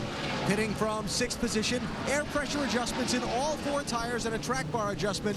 Kurt feeling like he had burned up his right rear tire early in that last run. The crew trying to get the rest of the work done and get him out as quickly as possible. He is back underway. Denny Hamlin has taken over the lead. Mark Martin is now shown in 2nd, as we're seeing the 60 car of Carl Edwards peeling off and heading down pit lane now, and he's heading Vince Welch's way. Well, and remember, Carl Edwards had been complaining about the car being tight, and they were also having a radio issue that they said they were going to try to fix during this stop. They're making a chassis adjustment as well. Carl Edwards running up toward the top, but he's not been pleased with his race car. Says it needs to be faster if he's going to challenge Kyle Busch. So he's back underway, and Denny Hamlin is your race leader. Jeff Burton has gotten around, taken over 2nd, and the 06 is in. Mark Martin's in. Mike? And Mark Martin came over his radio not too long ago saying that he wants to make sure his voice is heard. Does not want the adjustments to be, quote, a science project, and they need to give him what the driver wants. 4 tires and an air pressure adjustment for Mark. Alan? Looking at Bobby Labonte's pit stop, he started 33rd. He's worked his way all the way up just outside the top 10, 11th before the pit stops. His crew chief, Wally Rogers, only making 1 small air pressure adjustment this entire race. Labonte trying to get a top 10 finish from well back in the starting grid. And meanwhile, Denny Hamlin continues to stay out and just racking up the laps. 29 of Jeff Burton is in, Dave. These are the adjustments they need to make to help Jeff. They're all chassis related. Track bar, the wrench going in right now. That will help the car turn in traffic. Wedge also, that adjustment being done as well. And we got a crash in the track, Marty. Yes, we do. We have the number 4. You all right, Regan? Regan Smith is into the wall. I'm fine. We just got wrecked, Doug. And you heard him say, we just got wrecked. So that will be our 4th caution. Bad. And again, a number of guys are getting caught out because of the caution. Yeah, these caution flags are coming at inopportune times for some of these leaders. This time it worked in favor of Denny Hamlin. He's the leader right now, so we see here he gets a little tap from the 12 car, Regan Smith in the 4. Let's go on board with Kurt Busch in the 12 car.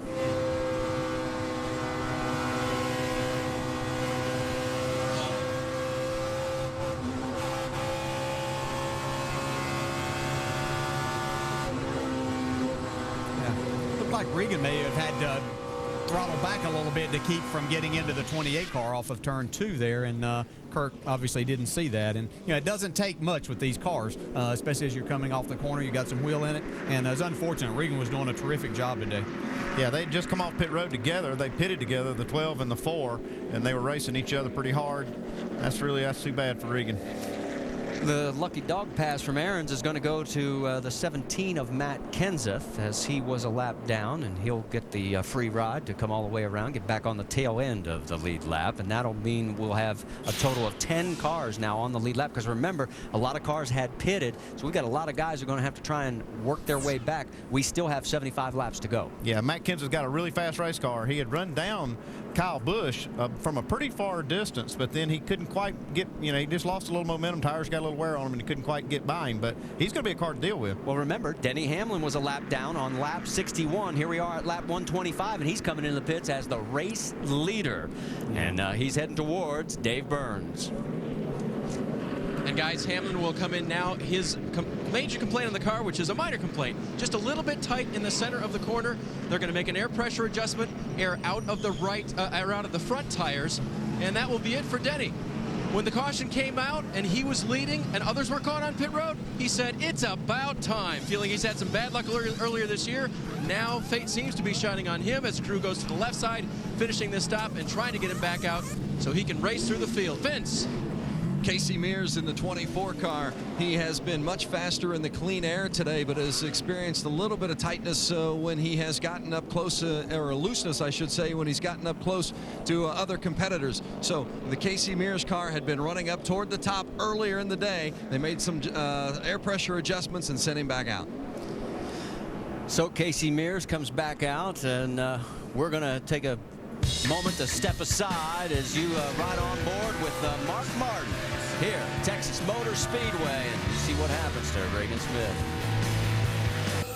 This ESPN telecast of the NASCAR Busch Series is available in high definition on ESPN2 HD, presented by Vizio. All right, we've got some interesting action building here at Texas Motor Speedway as we're about to go back to green flag racing. 7 cars that got caught out by that yellow, they stayed out. So they're actually in front of our race leader, Denny Hamlin. He's going to be about the 8th car in line. He's got to chase down and get around Kenseth, Kyle Busch, Edwards, Kurt Busch, Mark Martin, Harvick, Leffler, and Jeff Burton. There he is. This is going to be tough. It's going to be fun. Should be interesting to watch. So as the pace car pulls into turn number 3, the lap cars are on the inside as always. So here. All right, here we go. It's Kyle Busch in front, but remember, he's technically in 11th place. As we get ready, we'll take you back full throttle as we head into turn 4. Pass right, protect right. You got the 42 behind you. Remember what he did last before he started? Jumped to the outside. All right. Tried to make it 3 wide. Stars off. Stars off. Smooth on this restart. Be ready? Ready, green, go on.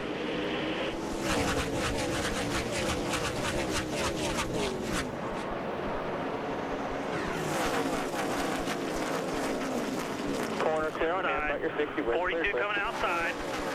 Outside, clear behind 42. Outside.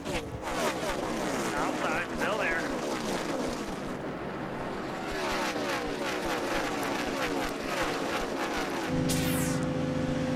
You're on board with David Rudeman. As you can see, he is shown in 4th place, but there's an awful lot of traffic up in front of him as we've got all those cars, 7 of them, at the tail end of the lead lap. It's getting a little dicey. We got racing all over this racetrack right now. And nobody's told Juan Pablo Montoya that you can't go around the outside of this racetrack on cold tires, because he's done it every restart and he's making it all work. And right now, Juan Pablo in 4th place. Got that slow guy still down there. I saw Juan Pablo Montoya running in a groove I didn't think was there a while ago. Car's pretty slow. That's Casey Kane they're talking about in the 9 car, and Juan takes care of him. Well, I thought he was taking care of him. Yeah, you don't hear that phrase very often either, that the 9 car is slow, so that doesn't happen very often. 69 laps to go here at Texas. There is the race leader, Denny Hamlin. 2nd place, Casey Mears in the 24 right behind him. Then it's David Reagan and Juan Pablo Montoya in the top 4. Greg Biffle has dropped out of this race. Vince, you caught up with him?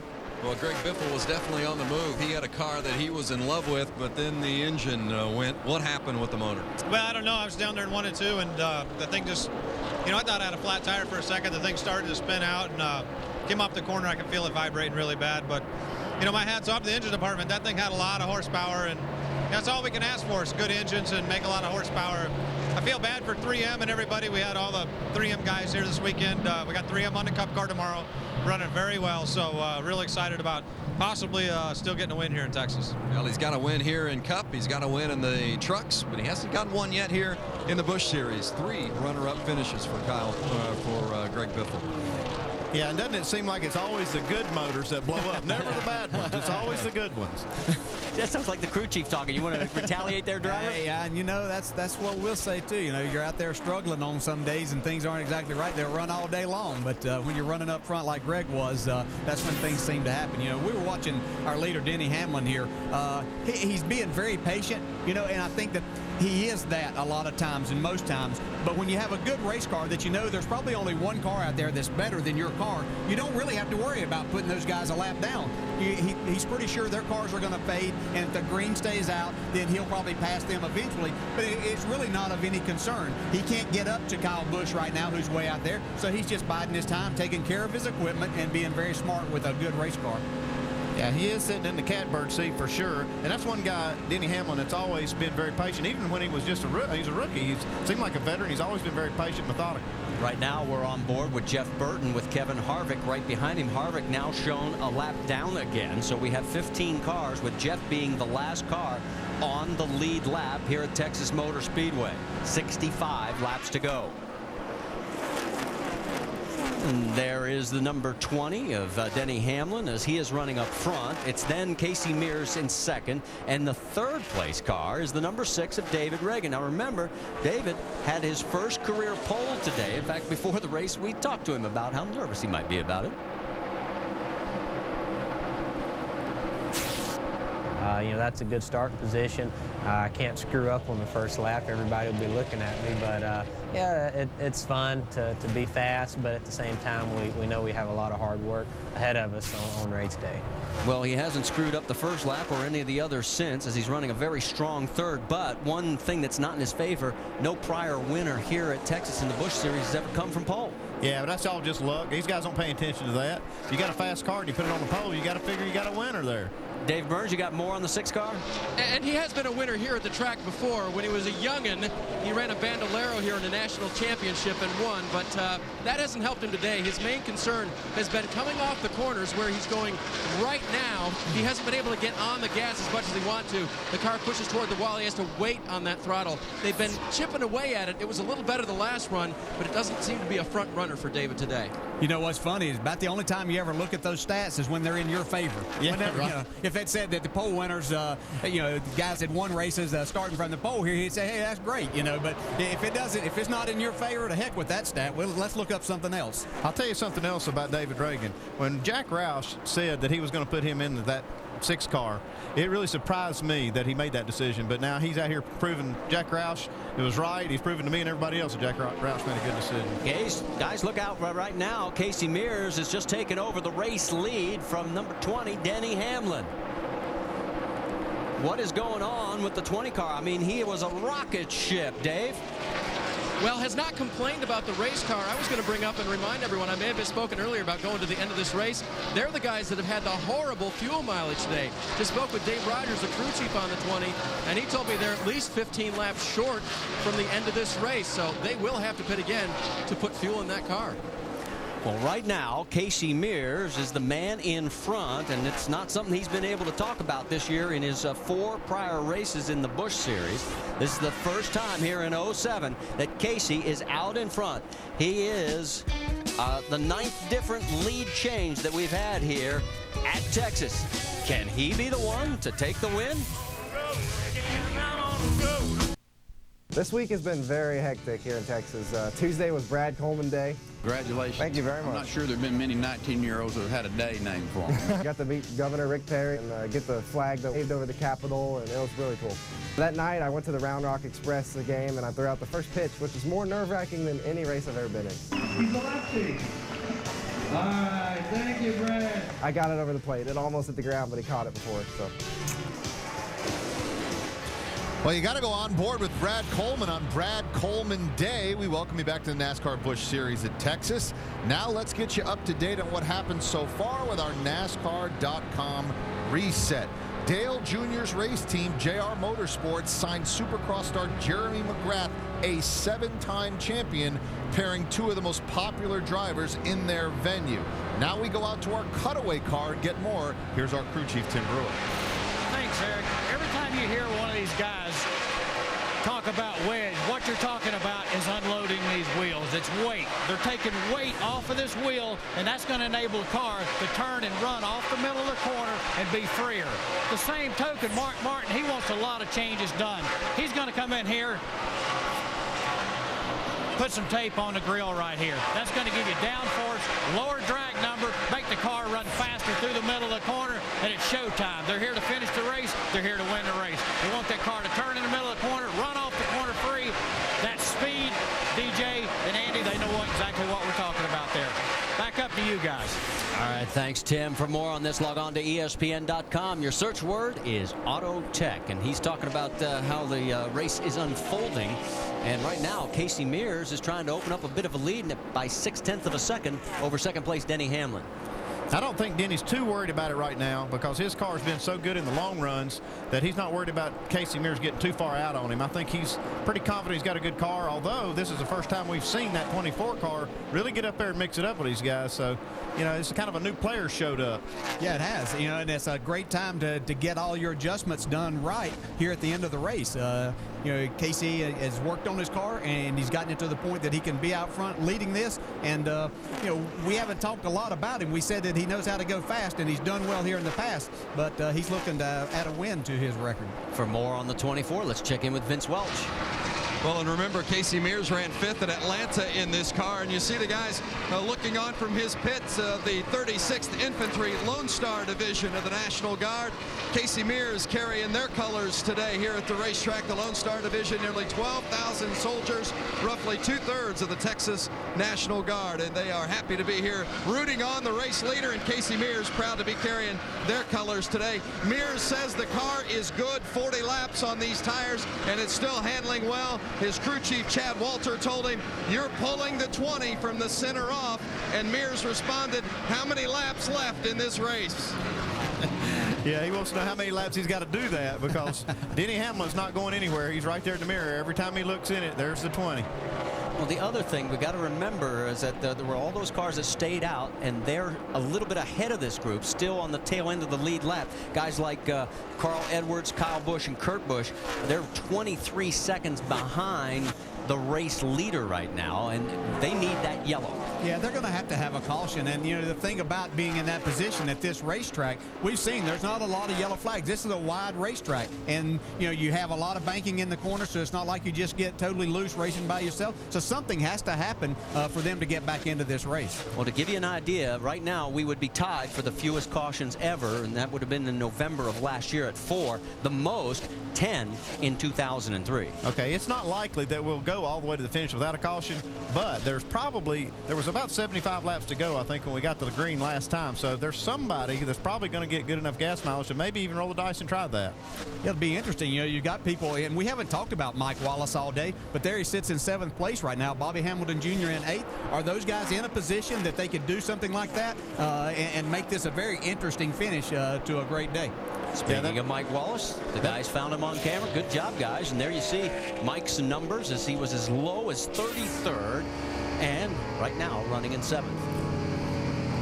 Let's get more on Mike Wallace from Mike Massaro. And as you can imagine, Marty, Mike Wallace very content today. Quiet on the radio. The team has told me they've experienced very few problems all day.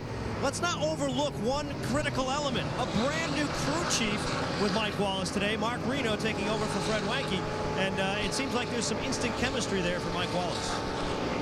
Well, you got Mark Reno there, and he's been the team manager over there at Phoenix Racing for quite a few years, and he's very capable of being a crew chief, and he just took over this job, and he has got a lot of expertise in setting these cars up. And it looks like you said, it's made a big difference. Well, through 156 laps, we've had 7 different leaders, 9 different lead changes. As you saw Casey Kane peel off and head down pit lane. Right there, you see the battle between David Reagan and Juan Pablo Montoya.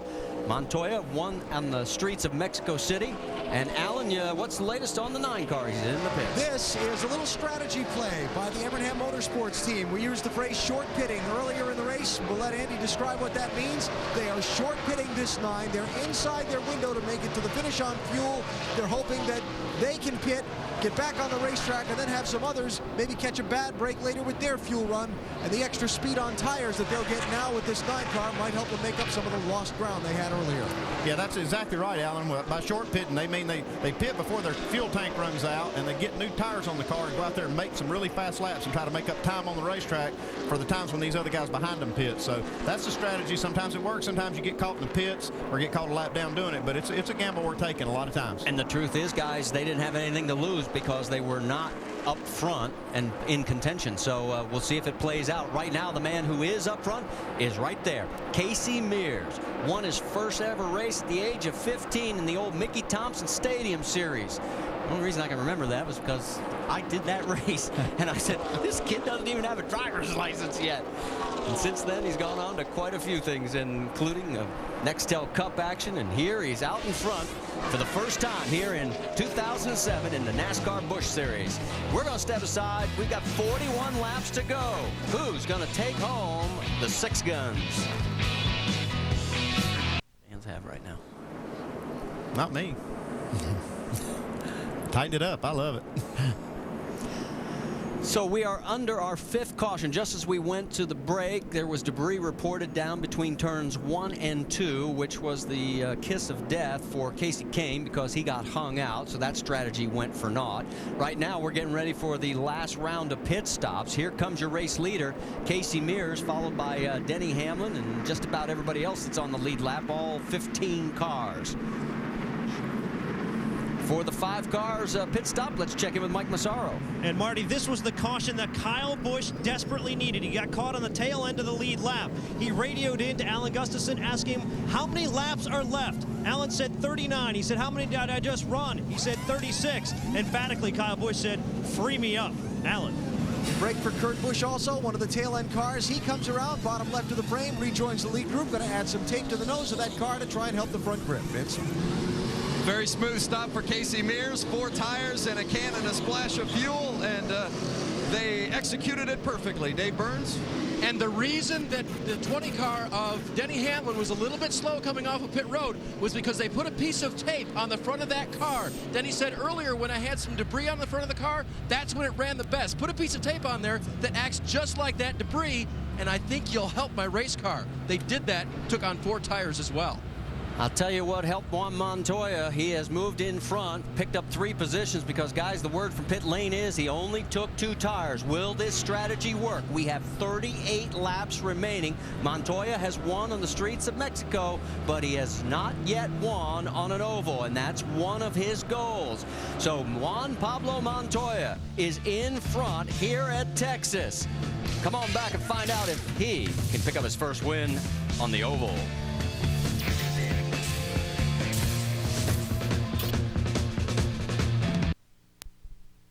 We got this one out of the way now, and the next one we need to win in an oval. I want to win in an oval. That's where we need to be good. Of course, that was his win interview at Mexico, but since we went to break, as he has got a problem with a lug nut that came off, was not on the car, so the 2-tire strategy failed. They had to come back in. They did put the other left side tires on, so he's got 4 fresh Goodyears. But the problem is he is much further back in this field as we're getting ready to go back to green flag racing with 36 laps to go as the pace car comes down.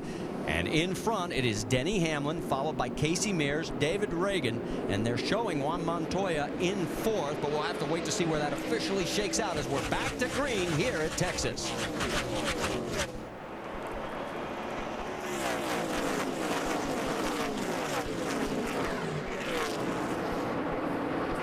Whoa, wow. Look out, the 5 car almost lost it. Yeah, he's lucky he didn't hit the wall right 3 there. Wide, you got the top. 7 got you. 2 wide, 3 wide. 2 wide right here. Yeah, he's going to be giving everything that he's got right now, just trying to go. He knows he doesn't have a lot of time. The 20 car, who's been the 1 car to challenge him all day, was out front and got clean air. So he's having to do everything he can to get up there. When you got a fast car like that, you really want to try to capitalize on it right off the bat while you got everybody piled up in one. If he could have made that move work, he could have passed about 4 or 5 cars in just 1 corner. So that's... We've got a crash. Juan Montoya has hit the wall. He's brushed it on the right side. Keep digging there. Question is, how much damage did he do? Keep digging, still green. Oh, he's fighting the wheel. Yeah, he's been tempting that all day up there. I mean, you can get up there and you can make it work a lot of times, but you're just tempting it every time, and then you just catch it the wrong time, then you're going to be into the wall, and that's unfortunate for them. They had a great strategy. It was going to be fun to see what worked out, but unfortunately they didn't get a lug nut on in that pit stop. Yeah, and if pushed him back to 15th when they officially came back across the stripe, and right now it's going to get worse. So let's take another look. Yeah, entering high here, and you're going to see right here is where the bump normally is right there, and he hit that, and you just lose a little bit of traction with the front tires. Colbine in these race cars, all it takes is just a little bit of a bump, and you lose traction with those tires, and that's what happened. He tried to stay in the gas. Yeah, we talk about this Colbine setup all the time, Dale, and you're right. It does. It's running those springs where they're completely collapsed in the front, so you get the front of the car down low, but it does make for a harsh ride, and when like I say, bumpy racetrack does aggravate that. Yeah. Now he's on pit road, and it was unfortunate. It was a great strategy they had planned out that with Brad Parrott, who does a great job in these Busch races. He's a great crew chief and has done a great job. And there's a report of debris. Yeah, report of debris on the front stretch. So we're going to have our 6th caution of the day come out here with 31 laps to go. And you're right, a very good, strong run has really gone south for the 42 team. Yeah, it was just looking so good for him, and then all of a sudden, in just a few laps, it's kind of over for him. Yeah, I know there's probably a lot of Cup crew chiefs that are watching this race today, and they were going to be interested to see how that 2-tire strategy worked. That's a lot of the reasons that we watch these races and pay attention is to see things like that. Well, as we head to break, we'll let you ride on board with Juan Pablo Montoya as you'll get to hear exactly what he heard as he went high, too high, and hit the wall. Stay with us.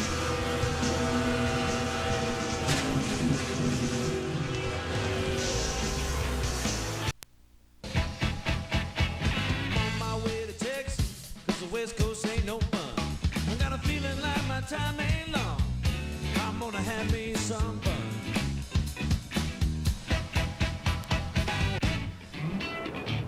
We are having some fun in Texas. We've got 29 laps to go. There's our in-race reporter, Mark Martin. Let's talk to him. Mark Martin, Dale Jarrett, do you have a copy? Yeah, BJ. Sitting in 8th right now, a little less than 30 to go. Do you have anything for those guys up front? I got, you know, for some of them, yes. For some, probably not. You know, we're making our way back up here from getting trapped on that green flag stop. So, you know, we're better than some of those guys, and we're fixing to get after them here. Okay, good luck. We'll be watching. And we're waiting to see if the pace lights will go out on the pace car this time, and yes, they will. There will be one lap to go. And Dave Burns, Denny Hamlin still out in front. What's the latest from his pit? Well, there might be a couple of reasons why he stays out in front and perhaps wins this race. We described it on the pit stop. Here's a replay of what happened when front tire carrier Mikey Drake placed that piece of tape right there on the grill to help keep that car loosened up enough for Denny. That was during that run, Denny had said that's the tightest the car's been all day.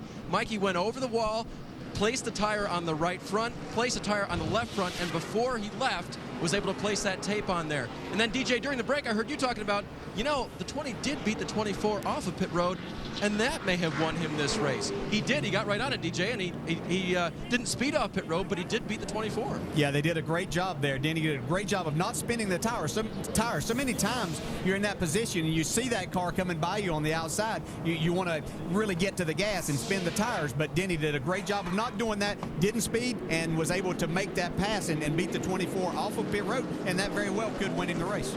Our viewers just saw that little piece of tape. I mean, it's no more than 2 inches by 2 inches, and I'm sure some of them are saying, Andy, how in the heck can that make all that much difference? Well, they did just get a small piece on there, but anytime you put tape on that grill, it does put more downforce on the front wheels and helps the car turn, makes the car run faster through the middle of the corner, just like we saw Tim Brewer explaining to us earlier. All right, we're about to go back to green flag racing here at Texas as we go full throttle. Good restart. You start the race. You're ready. You're ready. You're ready. You're ready. Green flag. Green clear all around. No, you're clear. Clear, clear, clear. Good start, buddy. Go get him.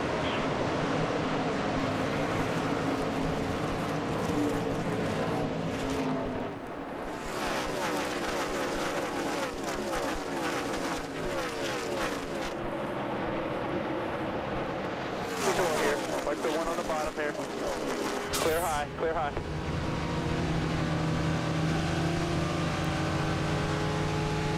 That's the view from David Gilliland. He is well back at 28th spot, but Denny Hamlin, Casey Mears, and now Carl Edwards running 1, 2, and 3. And keep an eye out. Look out, there is Kyle Busch trying to cut his way through. He is 7th. There's David Rudiman in 6th right in front of him. And brother Kurt Busch is hot on brother Kyle's tail.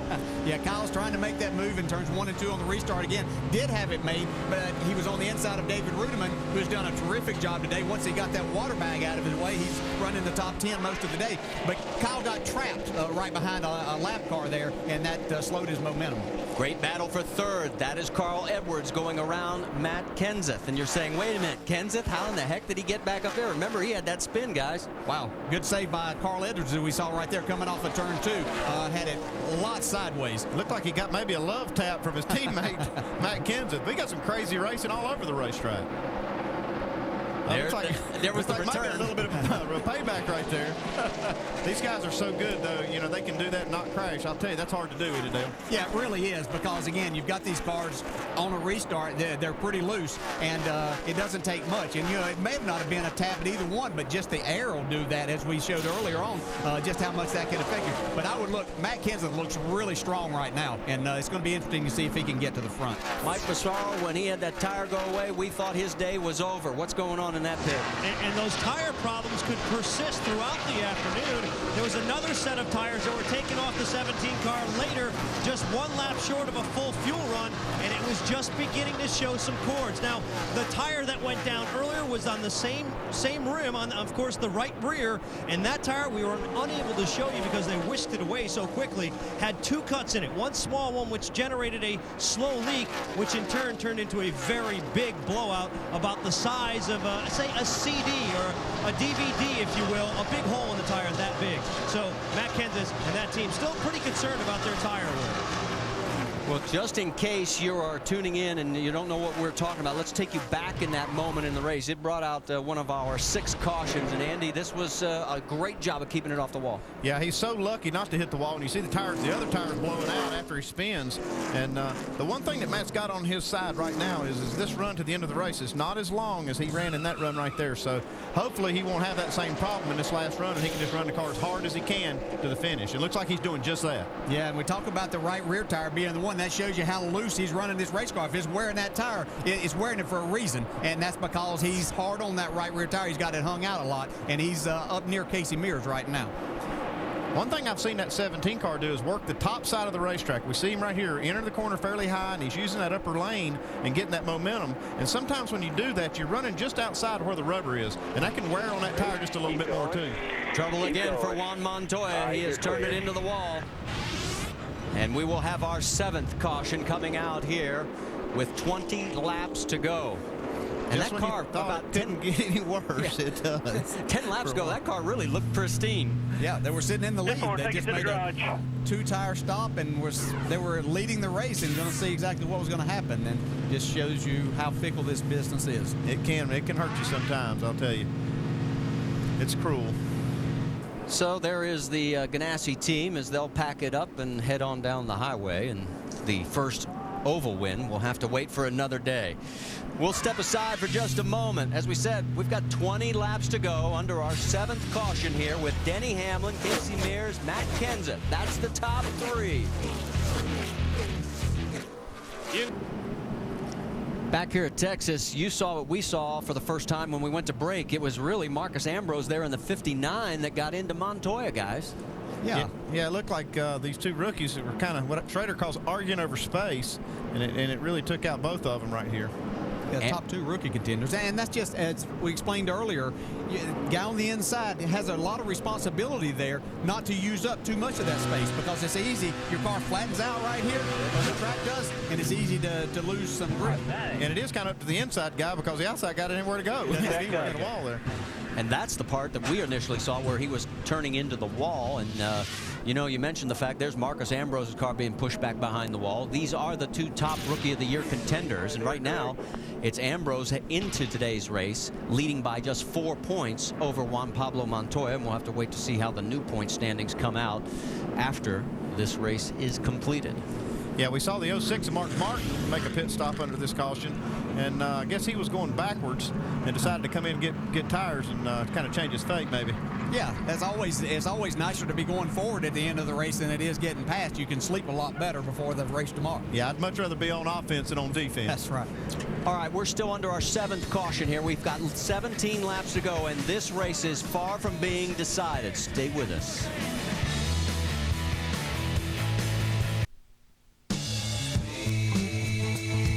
The thing I probably like about Texas the most is there's a lot of speed there. Texas is a really fast place, always has been. The groove has moved up and enabled you to run around the bottom and around the top. Mainly the Busch cars stick to running the low groove though, just because of the momentum through the corners, the shorter way around, not as much horsepower. You know, we can race side by side. It's more fun to try and pass the guy. I really enjoy the racetrack.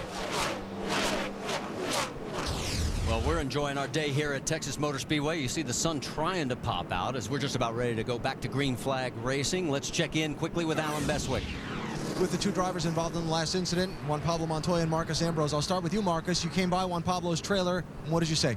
I just want to say sorry. We were wounded out there. We had a broken front left shock, and I was just trying to bring it home as best we could. We were racing for position, but I lost all the front downforce, front grip there, and just slid up into Yuan. So I'll take the blame for it. Feel bad for Yuan. He was trying to finish too, but that's the way it goes. Thank you, Marcus. And Juan Pablo, you had a good race going that kind of unraveled all in a hurry. What are your thoughts? Yeah, I kind of screwed up. I put, when they were finishing the right rear, and as soon as they started dropping in, I just let the clutch drop, and I think they missed one of the nuts, so we had to come back in. Then, we put in another 2 tires, and it's just, when you're trying to make up ground, it's really hard. The car was pretty loose to start with. I went outside the 37, I think it was Biffle, and he came on me a little bit, so I had to turn off. When I turned back in, I got too loose, to went straight to the wall, so that was that. and it kept unraveling from there. Thanks for the time, Juan Pablo. All right, we've got 15 laps to go. The pace car will be pulling down momentarily. Crank on the full steam ahead because it's about time to go full throttle once again. You start the race. Get ready. Get ready. Get ready. Green flag. Clear all around.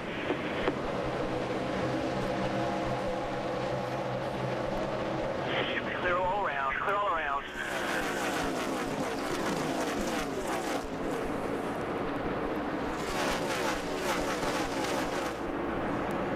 Take a look. There's Carl Edwards and Matt Kenseth, and they split David Stremming. Clear, too wide. Still out there. It's shut time. It's time to go. He didn't have time to wait on that lap car. These two guys are duking it out. They know they don't have to just a few laps to get it done. Yeah, I don't know if Matt spun the tires or what. He didn't get a really good start there and allowed Carl to get alongside him going down the backstretch. Well, Matt Kenseth's been trying to work that top groove, and it doesn't work really good right off the restart. It takes him a lap or two to get it wound up there. Yeah, but even racing side by side, they've run the 2 leaders back down. Yeah, these two Roush teammates are really fast. All right, let's set it for you. It's Denny Hamlin in front in the 20. Then you've got the 24 of Mears. Then you've got Edwards and, of course, Kenseth right there, your top 4. Yeah, let's go back to 5th and talk about David Reagan for a second, who's done just a terrific job. Started from the pole and has done exactly what he and his crew talked about today. Got experience, and he's run a lot of laps, and I'm sure that's only going to help him tomorrow. Dave Burns, you've got more on the 6 car? And he's been running very well. Just talk with his crew chief, Mike Kelly, how he's gotten the car. That drive off the corners has improved dramatically, and he's got that pole-sitting car in the top 5 and good to drive. Take a look. The battle for second now. Here comes Kenseth and Edwards around the 24 of Casey Mears. It's heating up front. We've only got 11 laps to go, and we see Matt Kenseth running that top side. I can't say that enough. I'll tell you, that's going to be a real advantage for him. He's really working. He's been committed to it, and he's going to try to make it work. Yeah, and Denny Hamlin's committed to the bottom. Has been there all day when he was working his way back through the field. That's where he was passing everybody that he came to. So this is going to get very interesting towards the end. You see all these Roush cars coming right to the front at the end of the race. And we heard crew chief of the 6th car of David Reagan say you got to be there at the finish to have a chance to win, and he's there. He's in position. This is the kind of position you want to be in to have a chance to win. Yeah, you're in 5th. Anything can happen from this point. It doesn't even take an accident. Just these guys get to racing side by side, and you can find yourself in a battle for the lead. Denny Hamlin still out in front with 9 laps remaining. His margin just 0.3 of a second, and boy, Kenseth has got the high groove working. Yeah, Matt Kenseth beat Denny Hamlin by 100th of a second right there. Here we go. And you see that momentum just take him right by the 20 car. Looks like maybe the 20 had to get out of the gas a little bit. And he had that big, what I call Billy Goat run off that turn, too. Wait a minute, what in the heck is a Billy Goat run? You just saw it right there. Matt Kenseth just did it. All right, Matt Kenseth, after spinning, after having a tire get cut down on him, he is back in front of this race, and he's pulling away. Early in this race, I think Alan Bestwick pointed out that Matt Kenseth wasn't very happy with his car or something, and I was going to make the point that he may be playing a little coy there, that Matt Kenseth was going to be the guy that you had to be. I would look really smart if I could have got that out at that time, but we had a caution to come up, so I didn't get that out. So it's easy for me to say now, but he's done a terrific job coming back from all the adversity. Carl Edwards gets around Casey Mears and then had a gesture of some kind out the left front. I don't know exactly what he was signaling. Well, sometimes, Dale, don't these drivers just kind of signal them, hey, you gave me a little room, I appreciate it. I don't think that was anything other than that. Yeah, I don't think that it was either, and Carl is like that. When you're racing around him, he appreciates any help that you can give, and he does the same thing for you if you're the one making the pass on him. Casey's saying the heck with the gesture, let me go back around you. Yeah, and Casey, you can see him really driving his car really hard coming off the corner there, almost got into the wall, and yeah, it looks like the handling's just gone away. You know, we had some sun to come out here, and it's probably changed this racetrack just a little bit, and that looks like that it's played into Matt Kenseth right into his hand. Yeah, but I'll tell you what, we've only got 6 laps to go, and Denny Hamlin is not letting Matt Kenseth get very far ahead. No, here he comes back on the inside right now. Here we go. This time by, it'll be 5 laps remaining here at Texas.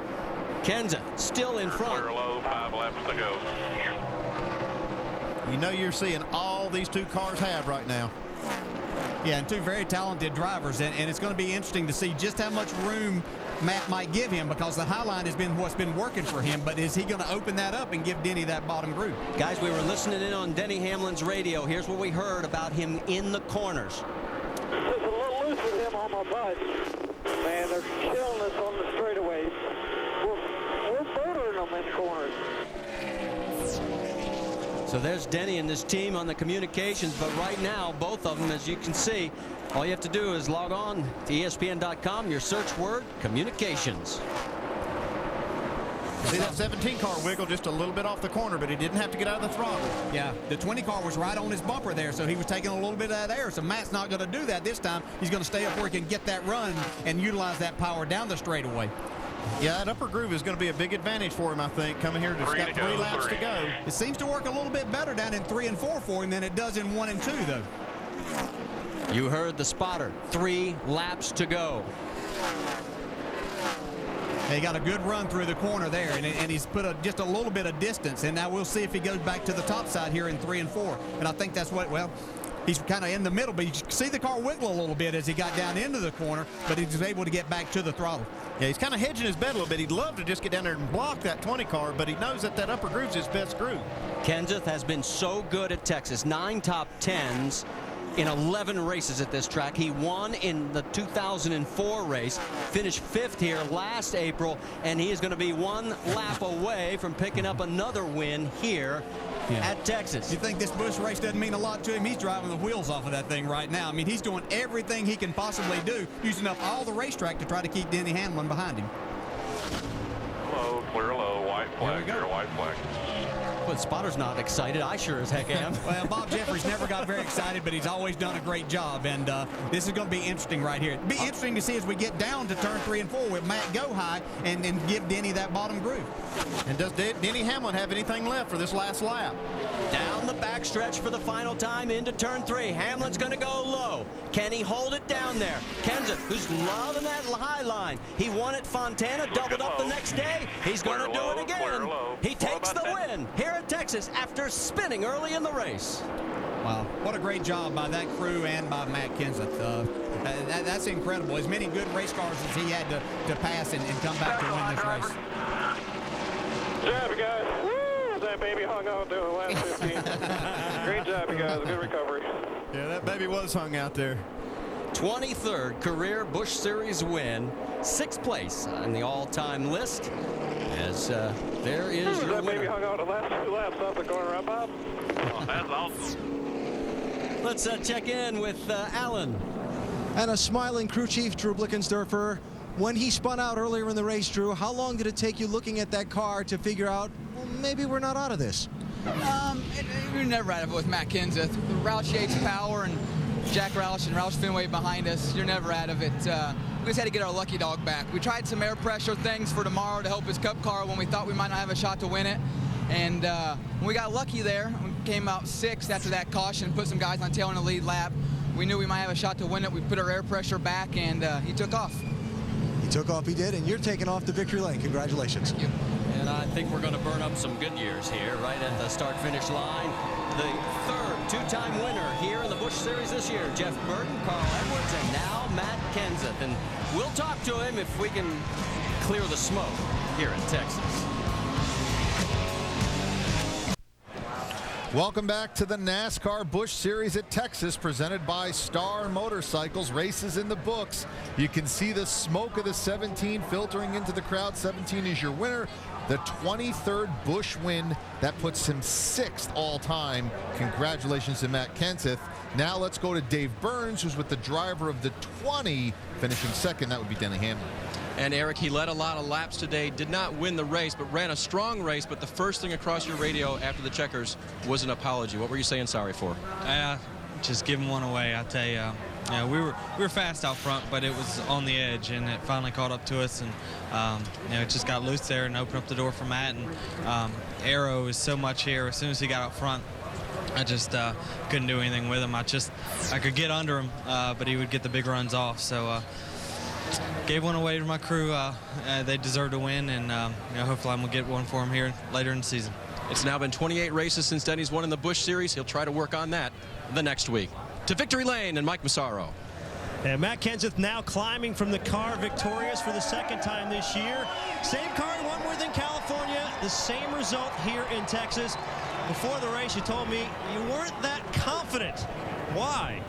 We weren't really great on Thursday, really. Drew Buchendorfer and these guys done a great job. We had great pit stops, and we were able to come back from spinning out and blowing that right rear and win. So things fell our way with that one green flag cycle where we got in there, but it's awesome to get the Arby's car victory lane. That means free fries on Monday for everybody at Arby's. That's pretty cool, too. One heck of a rally. What were your thoughts early in the race when you spun this thing out and had some tire problems? Well, my first thought was I hope I don't hit anything. So I've heard I heard something break. I guess it was right rear tire blowing out, you know, getting into one, and I was able to, off past dumb things that I've done, I was able to figure out how to not hit the wall. A lot of it was luck, but I was able to do that. So that was good. We got back and lost a lap, but main thing is we were fixed the car, and it was still fast afterwards. Congratulations. Thanks a lot. Matt Kenseth picks up his second career win here at the Texas Motor Speedway. The first came back in 2004. Eric? Thanks, Mike. Here are your point standings. Busch style, you see Carl Edwards still maintains the lead. Dave Blaney in second. Kevin Harvick rounds out the top three.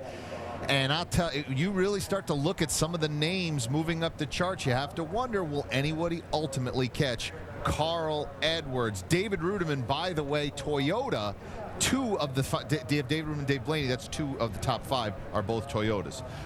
We will keep it rolling from the Texas Motor Speedway, but Matt Kenseth, your winner, races in the books.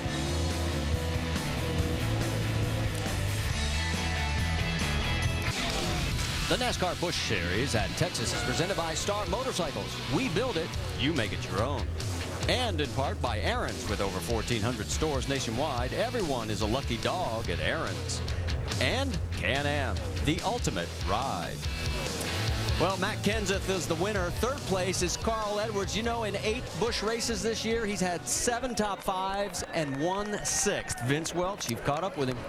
Well, Carl was just saying that he had a good view of Denny and Matt battling it out, and did you think maybe there was going to be a little something, a little contact there? You were going to be sitting in the catbird seat? Well, part of me was hoping Denny would hit him and they'd slow up a little bit and I could get by him, but that's cool to see Matt that happy. He deserves to win that race. He drove really well, did a good job. I just got to thank Scott's, Bonus S Max, Office Depot, Coca-Cola, Back 40 Records, you know, all my sponsors. Just really, really excited to be here and have such a great race. At what spot did you think that you maybe made an adjustment you shouldn't have made? Yeah, it's a good question. That last stop, probably beat myself up over tightening the car up a little bit. It was so fast to run before, but you never know. You know, you never know what it's going to do. And as it turned out, we had a great race, extended our point lead a little bit. But man, I wanted to win that thing. You know, Matt's just such a great guy. Congratulations to them. Carl Edwards, third place today. Alan Bestwick? With fourth place, Casey Mears. Casey, pleased or disappointed with fourth? Well, disappointed. I mean, we could have definitely had an opportunity to win that race. A little bit too loose there at the end. I didn't really understand exactly how it all played out on that pit stop. I never even really saw him out of the corner of my eye, so it was kind of weird that he beat me out. But I'm sure the TV cameras. So that was unfortunate. I'm just happy to have the 36th on the hood this weekend, Lone Star Division, trying to hold the National Guard name up proud this weekend. And you know, these guys have been doing a great job. Every time we go out, we got a top 5 finish and running right in the hunt. So a little bit more work and we'll win one of these races. Fourth place today for Casey Mears. And I'll round out the top 5 with David Reagan in a very fine run from our pole sitter. As you see the photos getting ready to be taken, there's Jack Roush, a spiffy Texas-style hat on Jack. That looks good on him. Stay with us. We've still got more.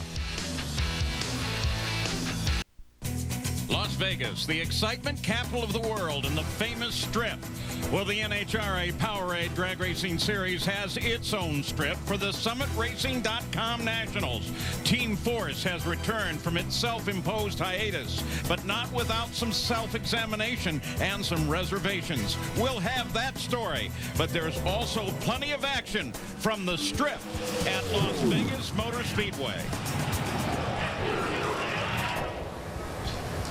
Back at Texas Motor Speedway, where today's winner was a Roush Fenway car, Matt Kenseth. His teammate, David Reagan, the best finish of his Busch Series career in his 15th start. He finished his 5th. David, how big of a step is this for you in your racing career, doing double duty at tracks like this? Well, certainly it's going to help some for tomorrow in the AAA car, but man, just what a good points day. We struggled last week and had an unfortunate event that cost us some points, but a strong finish. We'll take a 5th for the Discount Tire team, and you know, we're just happy to get out here in one piece. That's probably one of our best downforce cars, so we'll try to save that baby and improve on that next time. Started on the pole today, finished 5th, and Marty, I guess Jack Roush made a good decision for this young driver. Yes, he did. In fact, 3 Roush cars in the top 5, as there is Jack. Changed hats as they're doing the hat dance down in Victory Lane. Let's bring in Dale Jarrett and, of course, Andy Petrie. What'd you think of your first experience with us here? I had a great time. Thanks for allowing me to be here and making my job a lot easier with you two professionals. But, you know, I race against these guys, and I know how good they are. But you get up here and you watch some of the things they do, then you have an even better and bigger appreciation for just how good these guys are. So a lot of fun, a great race, and glad I could be a part of it. Well, your debut was solid, you were strong, and a lot of fun to be with. Let's move ahead to next week because we head for Phoenix. Yeah, we're going to do a little night racing out in Phoenix next week. And I'll tell you what, if it heats up like it did here today, we're going to have a great race out there too. This is an outstanding event here, and I can't wait to get back in the booth at Phoenix and do it again. Who does that race favor with being at night? I mean, who would you pick going in right now? Boy, it's hard to say, but I tell you what, Kyle Busch ran such a good race today, and he still has come up without a win in the Busch Series. So you got to figure he's going to get one sooner or later, and Phoenix might be a great place for him to do it. Did you ever have a drought like that where you were driving real well and nothing seemed to just work out at the end? Yeah, you go through those times, and you know, if you stay around this business long enough, you realize all these things are going to even out, and he continues to do that. He's been very impressive all year long, and all of a sudden everything's going to break through, and he's going to be winning Saturday and Sunday for a lot of times. Well, don't forget the action continues next week with the NASCAR Busch Series at Phoenix, April 20th at 9 Eastern on ESPN2 and ESPN2 HD. Coming up next, SummitRacing.com NHRA Nationals. It's qualifying from Las Vegas, Nevada.